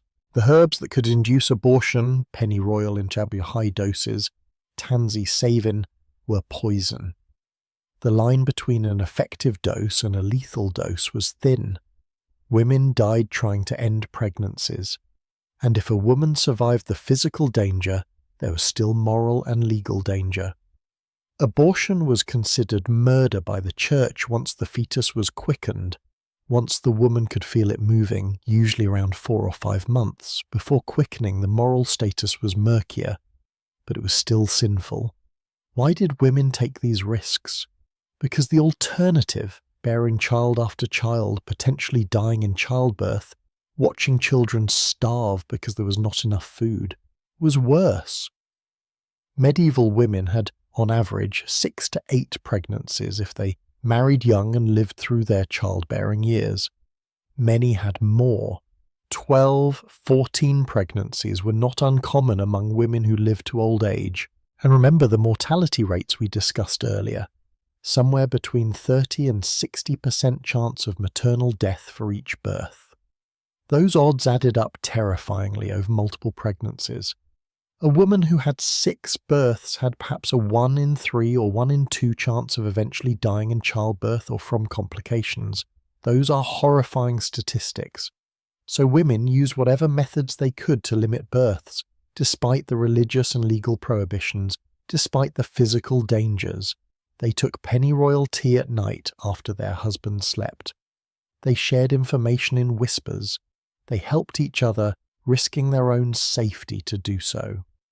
Let me share a specific historical case that illustrates these dynamics. In Bologna in the year 1295, a woman named Guercia was banished from the city. The charge? She was accused of having sexual relations with other women using a dildo-like device. This case is extraordinary because female same-sex relationships are almost completely invisible in medieval records. We can only guess at how common or rare they were. But what this case tells us is that medieval authorities were deeply concerned with policing women's sexuality in all its forms. A woman who found sexual satisfaction outside of procreative marriage with a man was threatening the entire social order. Guercia's banishment was not just punishment, it was a warning to other women about the boundaries they must not cross.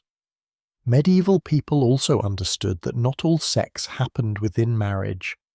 There were prostitutes in every medieval city, operating both legally in designated brothels and illegally in streets and taverns.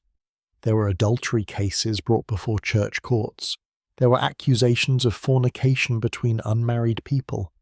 There were same-sex relationships that occasionally surfaced in legal records. But we are not going to explore all of that tonight, because our focus is on wives, on married women's experiences. And for them, the night brought a particular set of challenges and occasional opportunities. Some women found genuine pleasure and intimacy with their husbands. Medieval literature, the bawdy tales, the fabliaux, the love poetry suggests that sexual satisfaction within marriage was considered desirable and sometimes achieved. Not all medieval marriages were loveless transactions. Some couples developed genuine affection and sexual compatibility, but many did not. Many marriages were arranged for economic or political reasons. Many couples barely knew each other on their wedding night. Many women married men much older than themselves, men they feared or disliked. For these women, the marital bed was a place of duty at best, violation at worst. As Anne lies beside Robert after he has fallen asleep, she thinks about these things. She counts days in her head, trying to remember when her last bleeding was, trying to calculate whether tonight might result in pregnancy. She hopes not, she prays not, but she knows that prayer might not be enough. She thinks about the pennyroyal growing in her kitchen garden. She thinks about whether she dares use it. She thinks about her sister, who died in childbirth 2 years ago. She thinks about her own body, about how tired she is, how much it already gives, how much more might be demanded of it. And she thinks, though she would never say this aloud, would barely admit it to herself, about how unfair it is, that her body, her choices, her risks, are all controlled by other people. By her husband, by the church, by the law, by social expectations. that the most intimate parts of her existence are not her own. This is the conjugal paradox. In the marital bed, a wife was supposed to be utterly submissive, her body entirely at her husband's disposal. And yet pregnancy and childbirth happened to her body, not his. The risks, the pain, the potential death, all hers. And so women found ways, small ways, dangerous ways to claim some autonomy, to negotiate, to resist, to protect themselves as much as they could within impossible constraints. The night is almost over now. Dawn will come soon. Anne will rise, will prepare breakfast, will care for her children, will work through another day. And when night comes again, the cycle will repeat. The negotiations will continue. The strategies will be employed. The silent, invisible struggle for bodily autonomy will go on, as it had for generations before her and would for generations after. This is perhaps the most hidden aspect of medieval women's night lives because it happened behind closed doors between just two people in a realm that society considered utterly private. And yet it was profoundly political. Control over reproduction is always political. Control over women's bodies is always about power. We have now witnessed so many dimensions of medieval women's secret night lives. The spinning, the brewing, the healing, the birthing, the business dealings, the prayers, the trading, and now this most intimate struggle. But there is still one more crucial role that women played in the darkness, one that has not yet been fully explored. We are going to discover that when their men were absent, away at war, away on business, away on pilgrimage, women became the protectors, the watchmen, the guardians of home and hearth against dangers both real and imagined. The widow's vigil we discussed was about business, but there was another kind of watching that fell to women, the watch for fire, for thieves, for wolves at the door. So stay with me as we explore how medieval wives became the night watchmen of their own small kingdoms, how they protected their children and homes through the darkest hours, and how this vigilance gave them yet another form of quiet, essential power. A noise, just a small sound in the darkness, a creak, a rustle, something that does not belong. Every mother knows this feeling. That instant snap from sleep to full alertness, heart pounding, senses straining. Is it one of the children? Is it an animal? Is it something worse?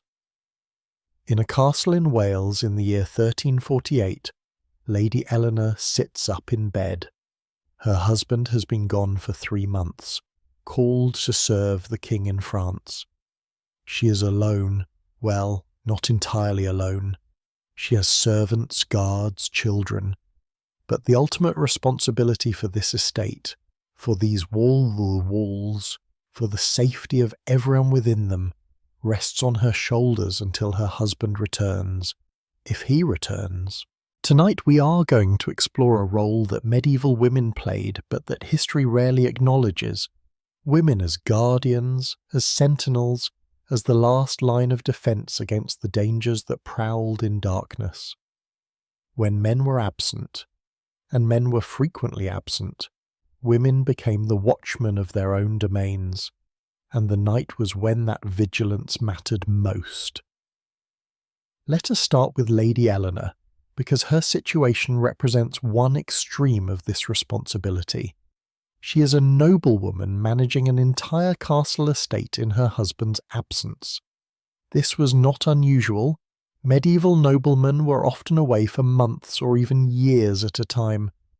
They went to war, they attended the king's court, they travelled to manage other properties, they went on pilgrimage, they participated in tournaments, and when they left, their wives took over everything. Everything. Think about what that means. Lady Eleanor is now responsible for the agricultural management of hundreds of acres of farmland. She oversees the work of dozens of servants and labourers. She collects rents from tenant farmers. She settles disputes. She manages the household finances, which are substantial. She ensures adequate food stores for winter. She maintains the physical structures, the castle walls, the barns, the mills. But most critically, especially at night, she is responsible for security. Medieval castles were not just homes, they were fortresses designed to withstand attack. But fortifications only work if someone is watching, is ready, is able to respond to threat.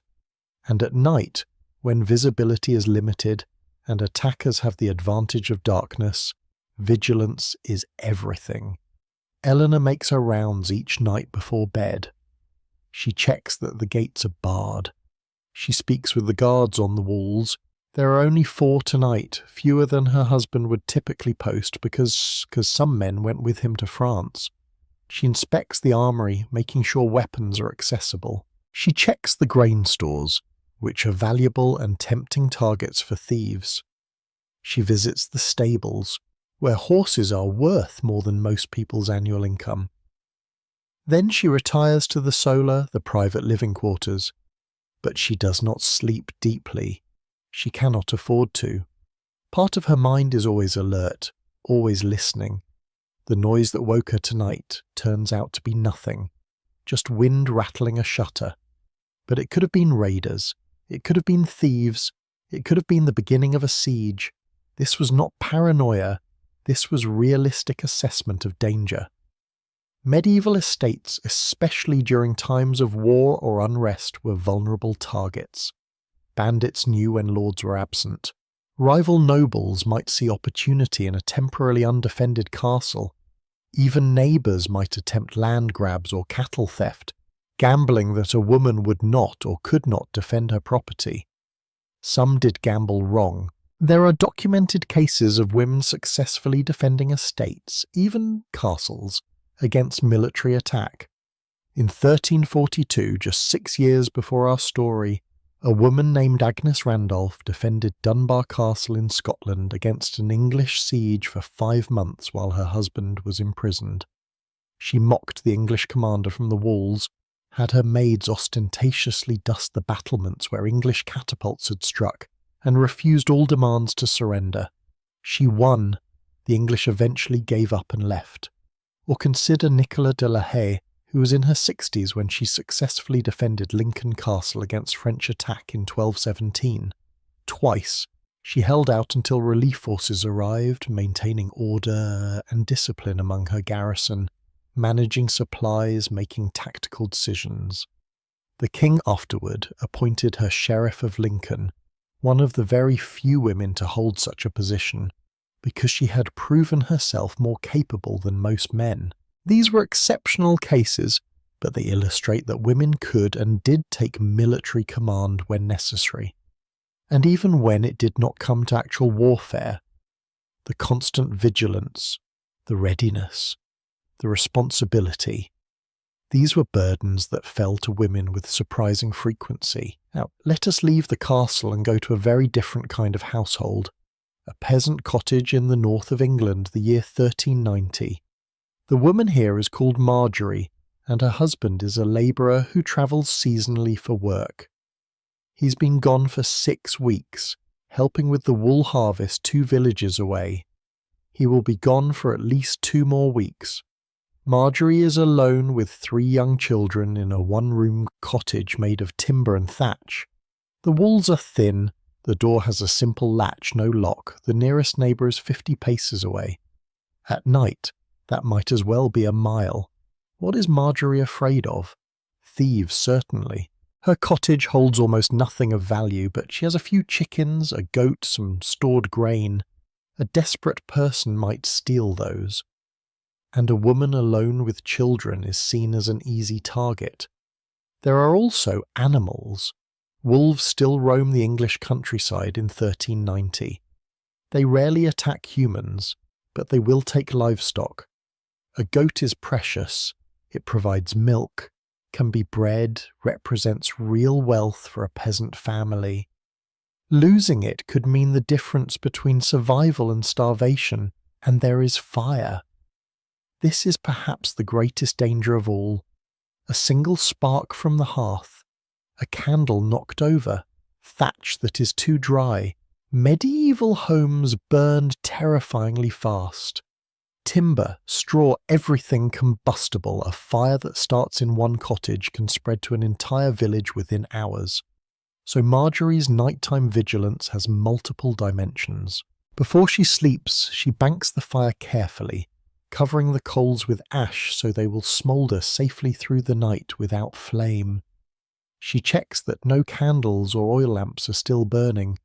She brings the goat inside, unusual, but safer than leaving it in the small shed where a wolf or thief could easily reach it. The goat smells terrible and the children complain, but Marjorie insists. She places a stick across the door latch, just a simple piece of wood wedged in place, but it provides a little additional security and would make noise if someone tried to force the door. She makes sure the water bucket is full and easily accessible in case fire breaks out. She positions her husband's work knife, the only weapon in the house, within reach of the sleeping area, and then she tries to sleep. But like Eleanor in her castle, Marjorie does not sleep deeply. She wakes multiple times through the night. Each time she listens, she sniffs the air, checking for smoke. She looks toward the door, making sure it remains closed. She reaches out to touch her children, reassuring herself they are still there, still safe. This is maternal vigilance raised to the level of survival skill. And millions of medieval mothers practiced it night after night after night. Can you feel the weight of that? The exhaustion of never fully resting, of always being the sentinel, of carrying the entire safety of your household on your shoulders. And remember, these women were also doing all the other night work we have discussed.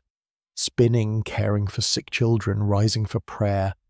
Their nights were fractured by multiple demands, and security was just one more burden. But there was also power in this role. A woman who successfully protected her household, who kept her children safe, who defended her property. That woman earned respect. She demonstrated capability that could not be dismissed or ignored. Let me tell you about a specific type of vigilance that was particularly important: fire watch. In medieval towns and villages, fire was the single greatest threat to communal safety. One house catches fire, and within hours, an entire neighborhood or town can be destroyed. This happened with horrifying regularity. London burned partially or completely multiple times throughout the medieval period. So communities organised fire watches, especially in summer when everything was tinder dry. Teams of people would patrol the streets at night, looking for any sign of fire, ready to raise the alarm. And women often served in these teams, particularly in areas where many men were away. There is a documented case from a German town in the 1300s where the town council officially appointed women to the fire watch during plague years when male mortality was high. These women walked the streets in pairs, carrying lanterns, checking that all fires were properly contained, that no one had left anything smouldering or dangerous. They had authority to bang on doors, to demand entry if they smelled smoke, to enforce fire safety regulations. This was real power. These women could give orders to men, could fine people for violations, could literally save the town through their vigilance. And they did this at night, in darkness, with all the vulnerability and danger that entailed. Back in her cottage, Marjorie hears another sound. This time it is not wind or imagination. There are footsteps outside, heavy, deliberate. A man's footsteps.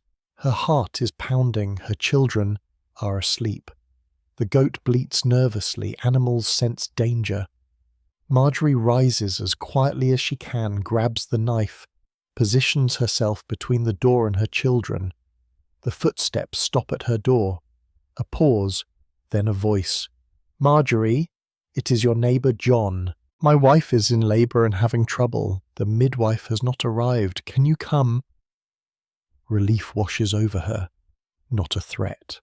A call for help. And now Marjorie faces a different kind of decision. Does she leave her children alone to help with the birth? Does she wake them and bring them with her?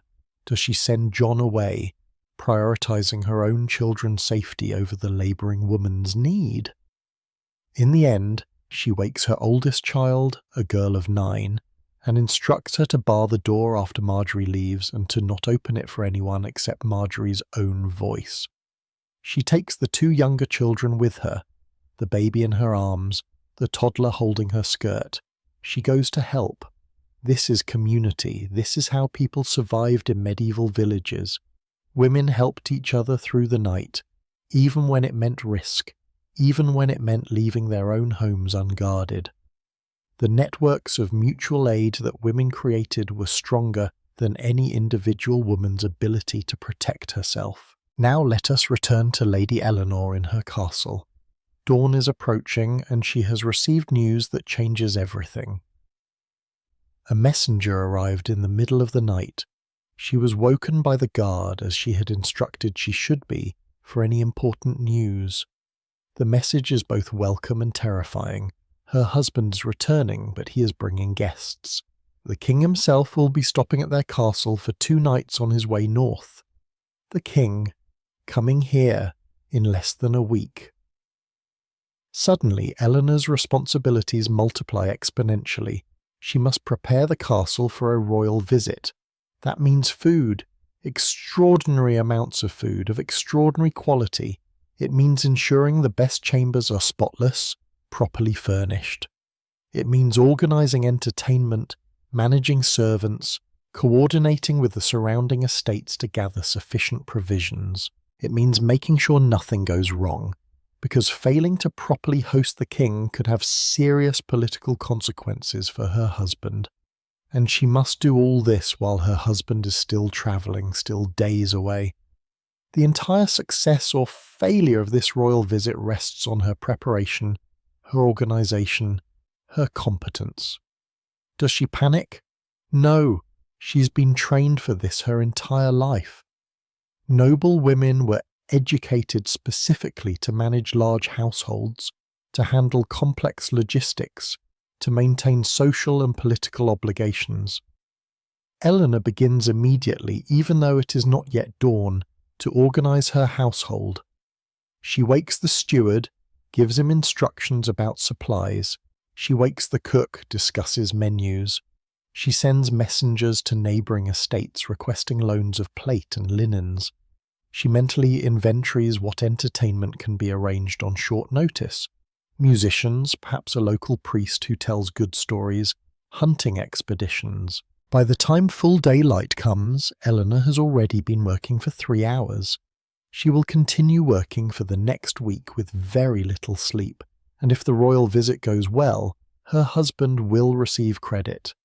But if anything goes wrong, she will receive blame.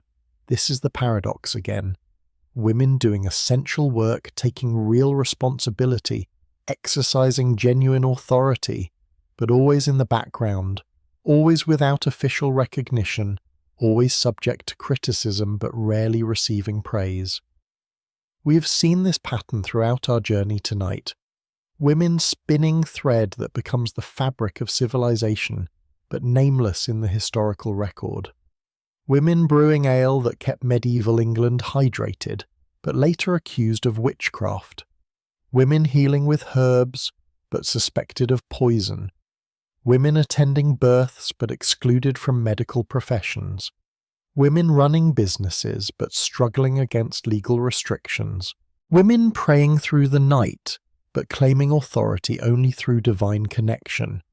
Women protecting their homes, but denied official military or security roles. And now, as dawn truly arrives and the medieval night finally ends, we have come nearly to the end of our journey.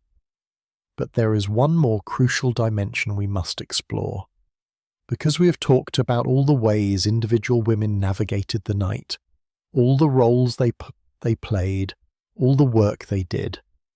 But we have not yet talked about the networks, the webs of connection and support that women created with each other. We have not fully examined the dark sisterhood. the communities of women that existed in shadow, that sustained each other through the darkest hours. So stay with me for just a little longer as we explore how medieval women built systems of mutual support that were invisible to men but absolutely essential to survival. We are going to see how the female networks we have glimpsed throughout our journey, the women gathering to spin, the midwives calling on each other, the traders sharing information, the neighbours helping through labour, all connect into something larger, something that gave women collective strength even when they had very little individual power. 3 soft knocks, a pause, then 2 more, the signal that means safe, trusted, come in. The door opens and 5 women slip into the small room, one by one, moving quietly despite the hour. It is past midnight in a village near Canterbury, the year 1412. These women have known each other for years, some since childhood. They are neighbours, friends, relatives by marriage. But tonight, they are something more specific. They are conspirators, not in anything illegal exactly, but in something the world of men would rather not know about. They have gathered to help one of their own, and what they are about to do exists in that grey space between acceptable and forbidden, between community care and subversive resistance.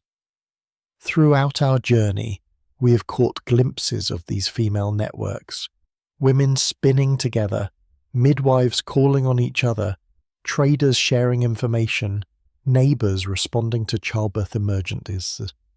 But now we're going to look directly at these bonds, at how medieval women created systems of mutual support that operated almost entirely in darkness, invisible to official record, yet absolutely vital to survival. This is the story of the Dark Sisterhood, and it is more radical than you might expect. The woman who called this gathering is named Emma. She is 28 years old, married to a man who beats her. Everyone in the village knows it. You can see the bruises when she goes to market, though she tries to cover them. Her husband drinks too much, works too little, and takes his frustrations out on Emma's body. Under medieval law, this is completely legal. A husband has the right to physically discipline his wife, to correct her behaviour. But Emma has finally had enough. She is leaving, and these women are here to help her do it. Let me be clear about how extraordinary this is. A married woman in medieval England could not just leave her husband. Legally, she had no independent existence. She could not own property in her own name. She could not make contracts. She could not legally live separately from her husband. If she tried to leave, he had every right to drag her back. And if anyone helped her leave, they could be prosecuted for interfering in a marriage. And yet women helped each other escape dangerous marriages all the time. We know this because occasionally these cases appear in court records, always from the perspective of angry husbands trying to get their wives back. But for every case that made it to court, there must have been dozens or hundreds that never did, that succeeded through careful planning and collective silence. Tonight, these 5 women are Emma's escape network. Each has a specific role, and they have planned this carefully over weeks of whispered conversations in the church after Mass, during trips to the market while washing clothes together at the stream. Alice, the oldest of the group, has arranged for Emma to stay with her sister in a town 20 miles away. The sister is a widow who runs a small boarding house. Emma can work there as a servant, and her husband will have no way of knowing where she went. Joan has gathered clothing and a few personal items from Emma's house when the husband was not home, just small things that will not be missed immediately but that Emma will need. Mary has saved money from her own spinning work, 3 whole shillings, which she is giving to Emma for travel and to help her get established. Sarah knows the route to the next town and has arranged for a carter she trusts to give Emma a ride, asking no questions in the pre-dawn hours. And Beatrice, the youngest, will stay behind and spread a careful story. that Emma went to visit a sick relative, or perhaps to go on pilgrimage, or something else plausible that might give Emma a few days' head start before her husband realizes she is not coming back. Is this legal? No. Is it moral? These women think so. They have watched Emma suffer for years. They have seen her with black eyes, with split lips, limping from kicks. They know her husband is dangerous, and they have decided that the law is wrong, that their friend's life is more important than her husband's property rights. Do you see the radicalism here? These are not noble women or scholars or rebels making a political statement. These are ordinary peasant and working-class women who have looked at the laws of their society and decided those laws are unjust. And they are breaking those laws together, risking prosecution to save one of their own. This kind of collective action happened far more often than records reveal. Women created underground networks to protect each other from abuse, to help each other escape impossible situations, to provide support that the official world would not. But female solidarity in the night extended far beyond helping women escape. It was woven through every aspect of medieval life. Remember the birthing chamber we visited? The 7 women who gathered around a labouring mother? That was not just tradition, that was a mutual aid network. Each of those women knew that when her own time came, the others would be there for her. They were investing in a system of reciprocal care, and it was not just about childbirth. When a woman was sick, other women came to nurse her, to do her work, to watch her children. When a woman's husband died, other women appeared at her door with food, with companionship, with practical help. When a woman needed to borrow a cooking pot or a sindel or a bit of grain to tide her over until harvest, she asked another woman, and that woman shared because she knew she might need the same help someday. These networks were formalized in some places through religious organizations called confraternities or guilds. There were women's guilds attached to churches, where women paid small dues and in return received support when they were sick, help with funeral costs when family members died, prayers said for their souls. These were essentially medieval insurance and social welfare systems created by and for women. In Paris in the 1400s, there was a confraternity of women dedicated to St. Catherine.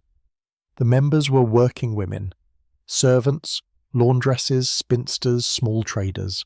They met regularly, contributed to a common fund, and helped each other in times of crisis. If a member could not work due to illness, the confraternity paid her rent and bought her food. If a member's daughter needed a dowry to marry, the confraternity contributed. If a member was accused of a crime, the confraternity helped pay for legal defense. This was women taking care of women in a world that offered them very little official support. But not all female networks were formalized. Many existed entirely in shadow, bound by nothing more than trust and shared interest. Think about the alewives we discussed. They competed with each other for customers, but they also supported each other against male brewers who wanted to push them out of the trade. There are records of alewives testifying in court on each other's behalf, vouching for each other's character and business practices. There are records of alewives lending each other equipment, sharing recipes, warning each other about dishonest suppliers. Or think about the wise women, the healers with their herbal knowledge. They guarded their knowledge carefully, passing it only to women they trusted. But within that trusted circle, they shared freely. A healer in one village might send a patient to a healer in another village if that healer had expertise in a particular ailment. They consulted with each other about difficult cases. They trained each other's daughters.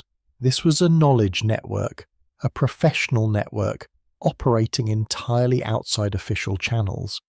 And then there were the information networks like Bess, the night trader we met earlier. Women who collected and distributed news, who knew everyone's business, who facilitated connections. These women were the social glue of medieval communities. They knew who needed work and who was hiring, They knew which families were struggling and which could afford to help. They knew the gossip, yes, but gossip was not trivial. It was information about reputation, about trustworthiness, about who could be relied on and who could not. Medieval society officially despised gossip, associated it with women, saw it as frivolous and potentially sinful.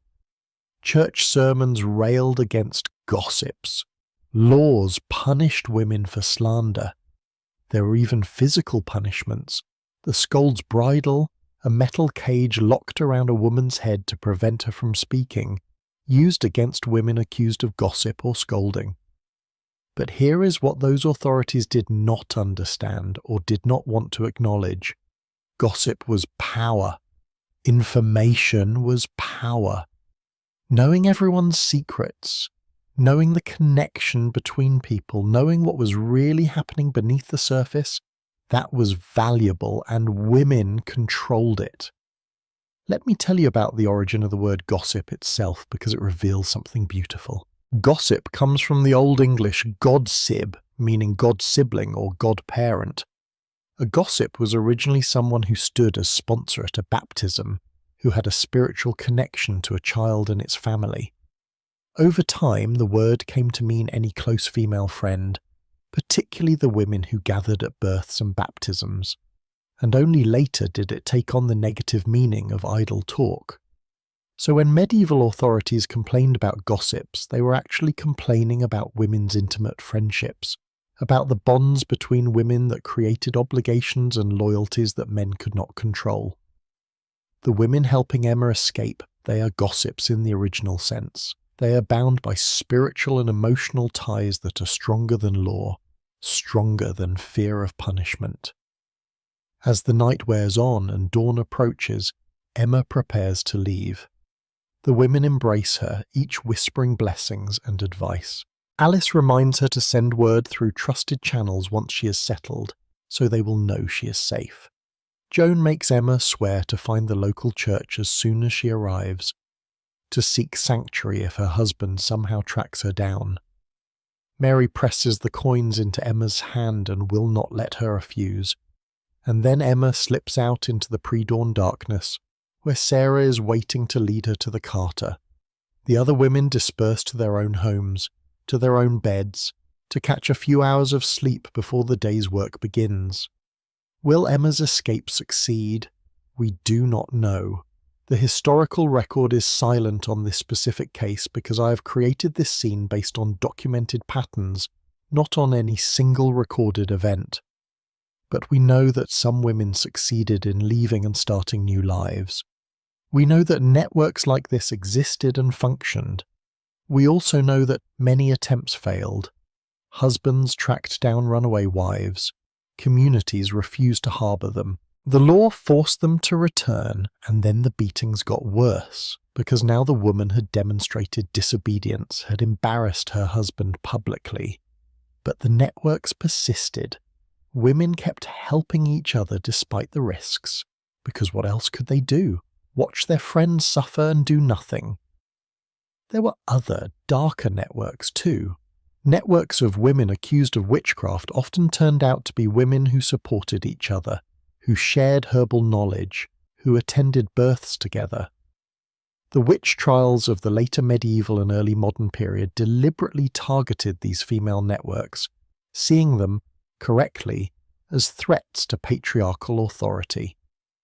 When witch hunters accused multiple women from the same community, they were often women who knew each other, who had worked together, who were part of informal networks. The trials forced these women to testify against each other, to break their bonds of loyalty under torture and threat of execution. It was a systematic destruction of female solidarity. But we are not quite to that dark chapter yet, not in most of Europe in the early 1400s. For now, the networks persist. For now, women still gather in the darkness, still share their knowledge, still protect each other. Let me share one more form of network, one we have not discussed yet, the networks between social classes. Medieval society was rigidly hierarchical. A noblewoman and a peasant woman were separated by enormous gulfs of wealth, power, and legal status. And yet, there were connections. A noblewoman needed midwives, healers, wet nurses, servants. She depended on women from lower classes for essential services, and sometimes these working relationships became something more. Not friendship exactly, because the power imbalance was too great, but a kind of mutual respect and obligation. There are documented cases of noble women using their influence to protect lower-class women from prosecution. There are cases of noblewomen paying for medical care or providing refuge to women fleeing abusive situations. There are cases of wealthy women bequeathing money or property to their female servants, recognizing years of loyal service. Was this pure altruism? No, it was also self-interest. A noblewoman's comfort and security depended on maintaining good relationships with the women who served her. But it created connections across class lines that were rare in medieval society. And in the darkness, in the private spaces where status was less visible, these connections could become more genuine. A noblewoman in labour was just as vulnerable, just as afraid, just as dependent on the midwife's skill as any peasant woman. Pain and fear are great levellers. As morning light begins to touch the horizon, the women of this village are all in their separate homes, all feigning sleep or just waking, all going about their normal routines. No one looking at them would know what they did tonight. No one would know the decision they made together, the risk they took, the line they crossed. And that's exactly the point. Female solidarity in the medieval world had to be invisible to survive. It had to operate in shadow, in code, in ways that did not openly challenge male authority, but that nonetheless created spaces where women could act, could choose, could help each other. These networks were fragile. They depended on trust, on discretion, on women prioritizing each other, despite the very real incentives to compete and betray. A woman who informed on another woman might win favour with male authorities. A woman who refused to help might avoid risk. But enough women, enough of the time, chose solidarity. And that made all the difference. We have travelled through so many dark hours together, witnessed so many dimensions of medieval women's secret night lives. We have seen them work, pray, trade, heal, give birth, negotiate, resist. We have seen them as individuals struggling to survive in a world that gave them very little power. But we've also glimpsed something larger, a shadow world of female connection and mutual support that existed alongside and despite the official patriarchal structures. And now, as we approach our final part, we must ask, what happened to these secret night lives? How did they end, and what traces did they leave behind? Because the world changed. The medieval period gave way to the early modern era. New technologies, new economies, new religious movements, new forms of social control emerged, and the secret spaces where women had operated began to close. In our final part, we are going to witness the twilight of an era, the moment when the night began to change in ways that would push women's secret lives even deeper underground, or erase them entirely. So stay with me for one last chapter as we explore what was lost, what survived, and what we can still hear if we listen carefully to the darkness. The year is 1536. In England, something unprecedented is happening. King Henry VIII has broken with the Catholic Church, and now his commissioners are travelling the country systematically dismantling the monasteries. Convents where nuns have prayed through the night for centuries are being emptied. The buildings are being stripped of their valuables, sometimes torn down completely. The nuns are being turned out with small pensions, told to return to secular life, to find husbands if they can, to disappear into a world that no longer has a place for them. In one convent in Yorkshire, an elderly nun named Sister Margaret watches as soldiers inventory the contents of the chapel. She has lived here for 53 years since she was 15 years old. She has risen for matins at 2 in the morning nearly 20,000 times. She knows every stone of these walls, every note of the plain chant, every prayer by heart. And now it is ending, not just for her, but for an entire way of life. The dissolution of the monasteries, as historians call it, was one of the most dramatic social upheavals in English history. Between 1536 and 1541, more than 800 monasteries, convents and friaries were closed. Thousands of monks and nuns were displaced. Centuries of tradition were erased in just 5 years. But the dissolution was not just about religion. It was also about economics and gender. Because convents had been one of the few places where women could live independently of men, where they could be educated, where they could hold authority. Abbesses had managed vast estates, had wielded political influence, had controlled substantial wealth. Some convents owned more land than many nobles, and now that was gone. The land was seized by the crown and sold to wealthy men. The power disappeared, and the women were scattered. Sister Margaret is eventually placed with a family as a housekeeper. She, who had once been part of a community of 30 women who had participated in the governance of an estate, who had copied manuscripts and tended the sick and taught young novices, she is now a servant in a household that barely tolerates her, seen as a relic of the old discredited religion. At night, she tries to pray the old hours, but she is alone. There is no chapel, no candles, no community of voices raised together in the darkness.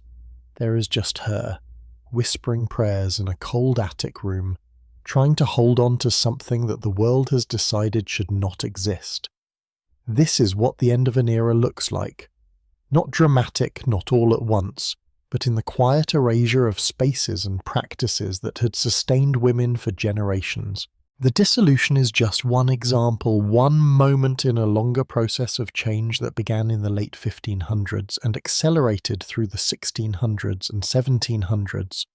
The world was transforming in ways that would fundamentally alter women's relationship to the night and to the work they had done in darkness. Let me walk you through some of these changes, because understanding what was lost helps us appreciate what medieval women had built. First, the brewing industry. We talked about the alewives, how women had dominated brewing for centuries. But starting in the 1500s, professional breweries emerged, using expensive equipment that women could not afford. These breweries were licensed by the government, and licenses went almost exclusively to men. Guild regulations became stricter, explicitly excluding women. The association of alewives with witchcraft, remember those pointed hats and cauldrons, made the occupation increasingly dangerous for women. By 1700, brewing in England was almost entirely a male profession. The knowledge women had held, the techniques they had perfected, the economic independence they had earned, all of it was taken over by men. Women were pushed back into purely domestic brewing, making small amounts of ale for their own families, with no economic benefit. Second, midwifery. For centuries, midwifery had been women's exclusive domain, but starting in the 1600s, male physicians began to encroach on the profession. They had no more training or expertise than female midwives, often less, because they had not actually attended births, but they had access to medical education, to professional licenses, to social authority that women lacked. Slowly, wealthy women began hiring male physicians for difficult births instead of midwives. Male physicians used forceps, a new tool that midwives were forbidden to use because it was considered a surgical instrument. The fact that forceps often caused more harm than good was beside the point. They represented modern scientific medicine, while midwives represented old superstitious tradition.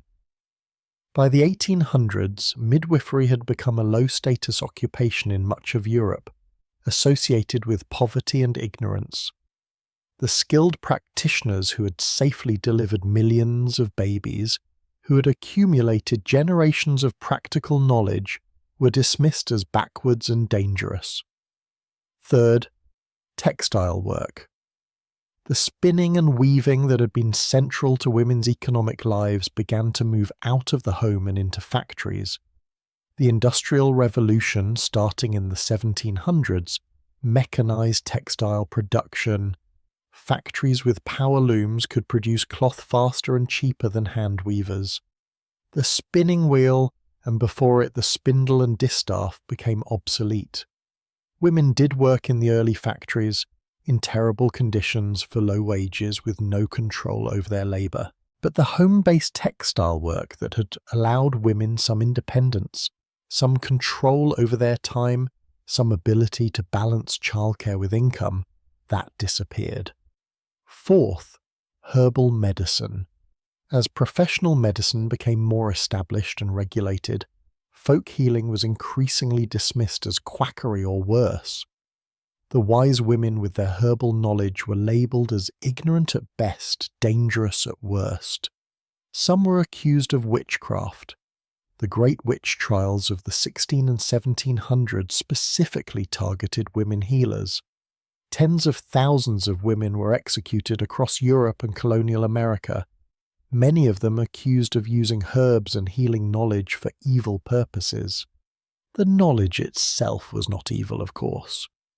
But in a changing world that wanted clear professional boundaries and male control of medical practice, folk healers were threats that needed to be eliminated.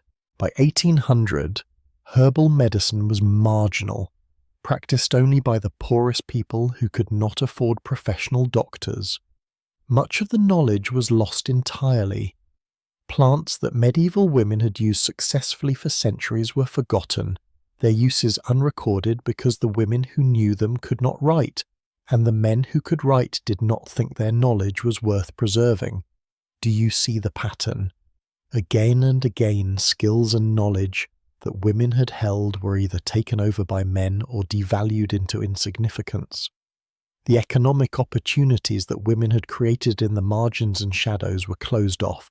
The spaces where women had exercised autonomy, the birthing chamber, the brewing house, the healing room, even the convent, were invaded by male authority or shut down entirely. And what about the night itself? Did it do change? Yes, gradually then dramatically. Street lighting was introduced in major cities, first with oil lamps in the 1700s, then with gas lights in the 1800s, finally with electric lights in the late 1800s and early 1900s. The absolute darkness that had defined medieval nights disappeared. With light came more activity. The strict curfews relaxed. Night work became more common, but now it was factory work, shift work, controlled by employers rather than by women working in their own homes on their own schedules. The night lost its mystery, its danger, and also its potential for female autonomy. It became just an extension of day, subject to the same surveillance and control. But here is what I want you to understand. These changes did not happen smoothly or inevitably. Women resisted. They fought to keep their occupations, their knowledge, their spaces of autonomy. There are documented cases of female brewers protesting new regulations, of midwives defending their practices in court, of wise women continuing to heal despite accusations and danger. The networks of female solidarity that we discussed, those did not disappear either. They went deeper underground, became even more invisible, but they persisted. Women continued to help each other through childbirth, through illness, through domestic violence, through poverty. The forms changed, but the fundamental reality of women supporting women continued. And some knowledge survived. Herbal remedies were passed down through families, mother to daughter to granddaughter, even when they were no longer publicly acknowledged as medicine. Midwifery skills survived in rural areas where male physicians could not or would not go. The tradition of women's mutual aid continued through quilting circles, church groups, neighborhood associations. Modern feminism, when it emerged in the 19th and 20th centuries, was building on foundations that medieval women had laid. The idea that women should support each other, should create their own networks, should claim economic independence and control over their own bodies, these were not new ideas. They were ideas that had been practiced in shadow for centuries, that had survived countless attempts at suppression, that had been passed down through generations of women who refused to be entirely silenced. Sister Margaret, the nun we met at the beginning of this part, died in 1554, 18 years after her convent was dissolved. She was 71 years old, which was remarkably old for that era. In her final months, she was cared for by a woman named Elizabeth, who had been a servant in the household where Margaret worked. Elizabeth had learned that Margaret was once a nun, that she knew herbal remedies and prayers for healing, and Elizabeth sought her out, asked her to teach her what she knew. So in the last weeks of her life, by candlelight in whispered conversations, Sister Margaret passed on what she remembered, the uses of certain herbs, the prayers for safe childbirth, the songs that had been sung in the convent chapel at Matins. Elizabeth could not write, so none of this was recorded, but she remembered, and perhaps she taught her own daughter, and the knowledge travelled forward in time, invisible, resilient.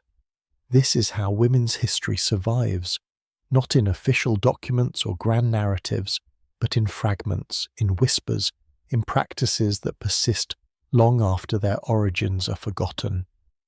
Tonight we have travelled together through 8 centuries of darkness. We have met women whose names we will never know, who left almost no trace in the historical record, but whose work and whose courage shape the world we live in now. We have seen them spin thread by the light of precious candles, creating the fabric that clothed medieval Europe. We have seen them brew ale that kept communities hydrated and healthy. We have seen them mix remedies that genuinely healed. We have seen them attend births, saving lives through skill and compassion. We have seen them run businesses, manage estates, defend castles. We have seen them pray through the night, seeking connection with the divine. We have seen them trade in shadow markets, creating economic survival where official systems failed them. We have seen them negotiate the impossible constraints of marriage and sexuality. We have seen them watch through the darkness, protecting their homes and families. And we have seen them support each other, creating networks of solidarity that sustained them through dangers both physical and spiritual. These were the secret night lives of medieval wives. Secret because men did not see them or did not think them important enough to record. Secret because women deliberately operated in shadow to maintain whatever autonomy they could. Secret because the world that these women built, the world of female knowledge and female community and female resistance, was one that patriarchal society would rather deny existed. But it did exist, and if you listen carefully, you can still hear echoes of it. When modern women gather to support a friend through crisis, when we share knowledge that official systems do not teach, when we create networks of mutual aid, when we claim our bodies as our own, when we work through the night to build something meaningful, we are walking paths that medieval women carved out in darkness centuries ago. The medieval night is gone. The world has changed beyond anything Sister Margaret or Eleanor or Marjorie or any of the women we have met would recognize. But the fundamental challenge remains. How do women create lives of meaning, dignity, and autonomy in a world that often denies us all three? How do we support each other through darkness, literal and metaphorical? How do we preserve and pass on knowledge that the dominant culture devalues or ignores? These are not medieval questions. These are human questions, eternal questions, questions that every generation of women must answer anew. So as dawn breaks on our journey together, as the medieval night finally fades into history, I want you to remember, you are part of this lineage. The struggles and the strategies, the courage and the community, the night work and the shadow networks, all of it flows forward to you. Every woman who has ever whispered advice to another woman, who has ever shared forbidden knowledge, who has ever helped another woman survive, she is your ancestor, whether you are related by blood or not. The night is not what it once was, but the need for solidarity, for mutual support, for spaces where women can act and speak and choose, that need has not disappeared. It has only transformed, as it has transformed countless times before. Thank you for travelling with me through these dark hours, for listening to stories that history tried to silence. I hope you see medieval women differently now, not as passive victims or romantic figures, but as real, complicated people who worked incredibly hard, who made difficult choices, who survived against long odds, and who built things of value in spaces where they were told nothing of value could exist. If this journey has moved you, I would love to hear about it. Share your thoughts in the comments. Tell me which part of this story resonated most with you. Tell me about the women in your own life, past or present, who have done night work of their own, who have held things together in darkness, who have passed on knowledge and strength. And please, subscribe to this channel so we can continue exploring hidden histories together.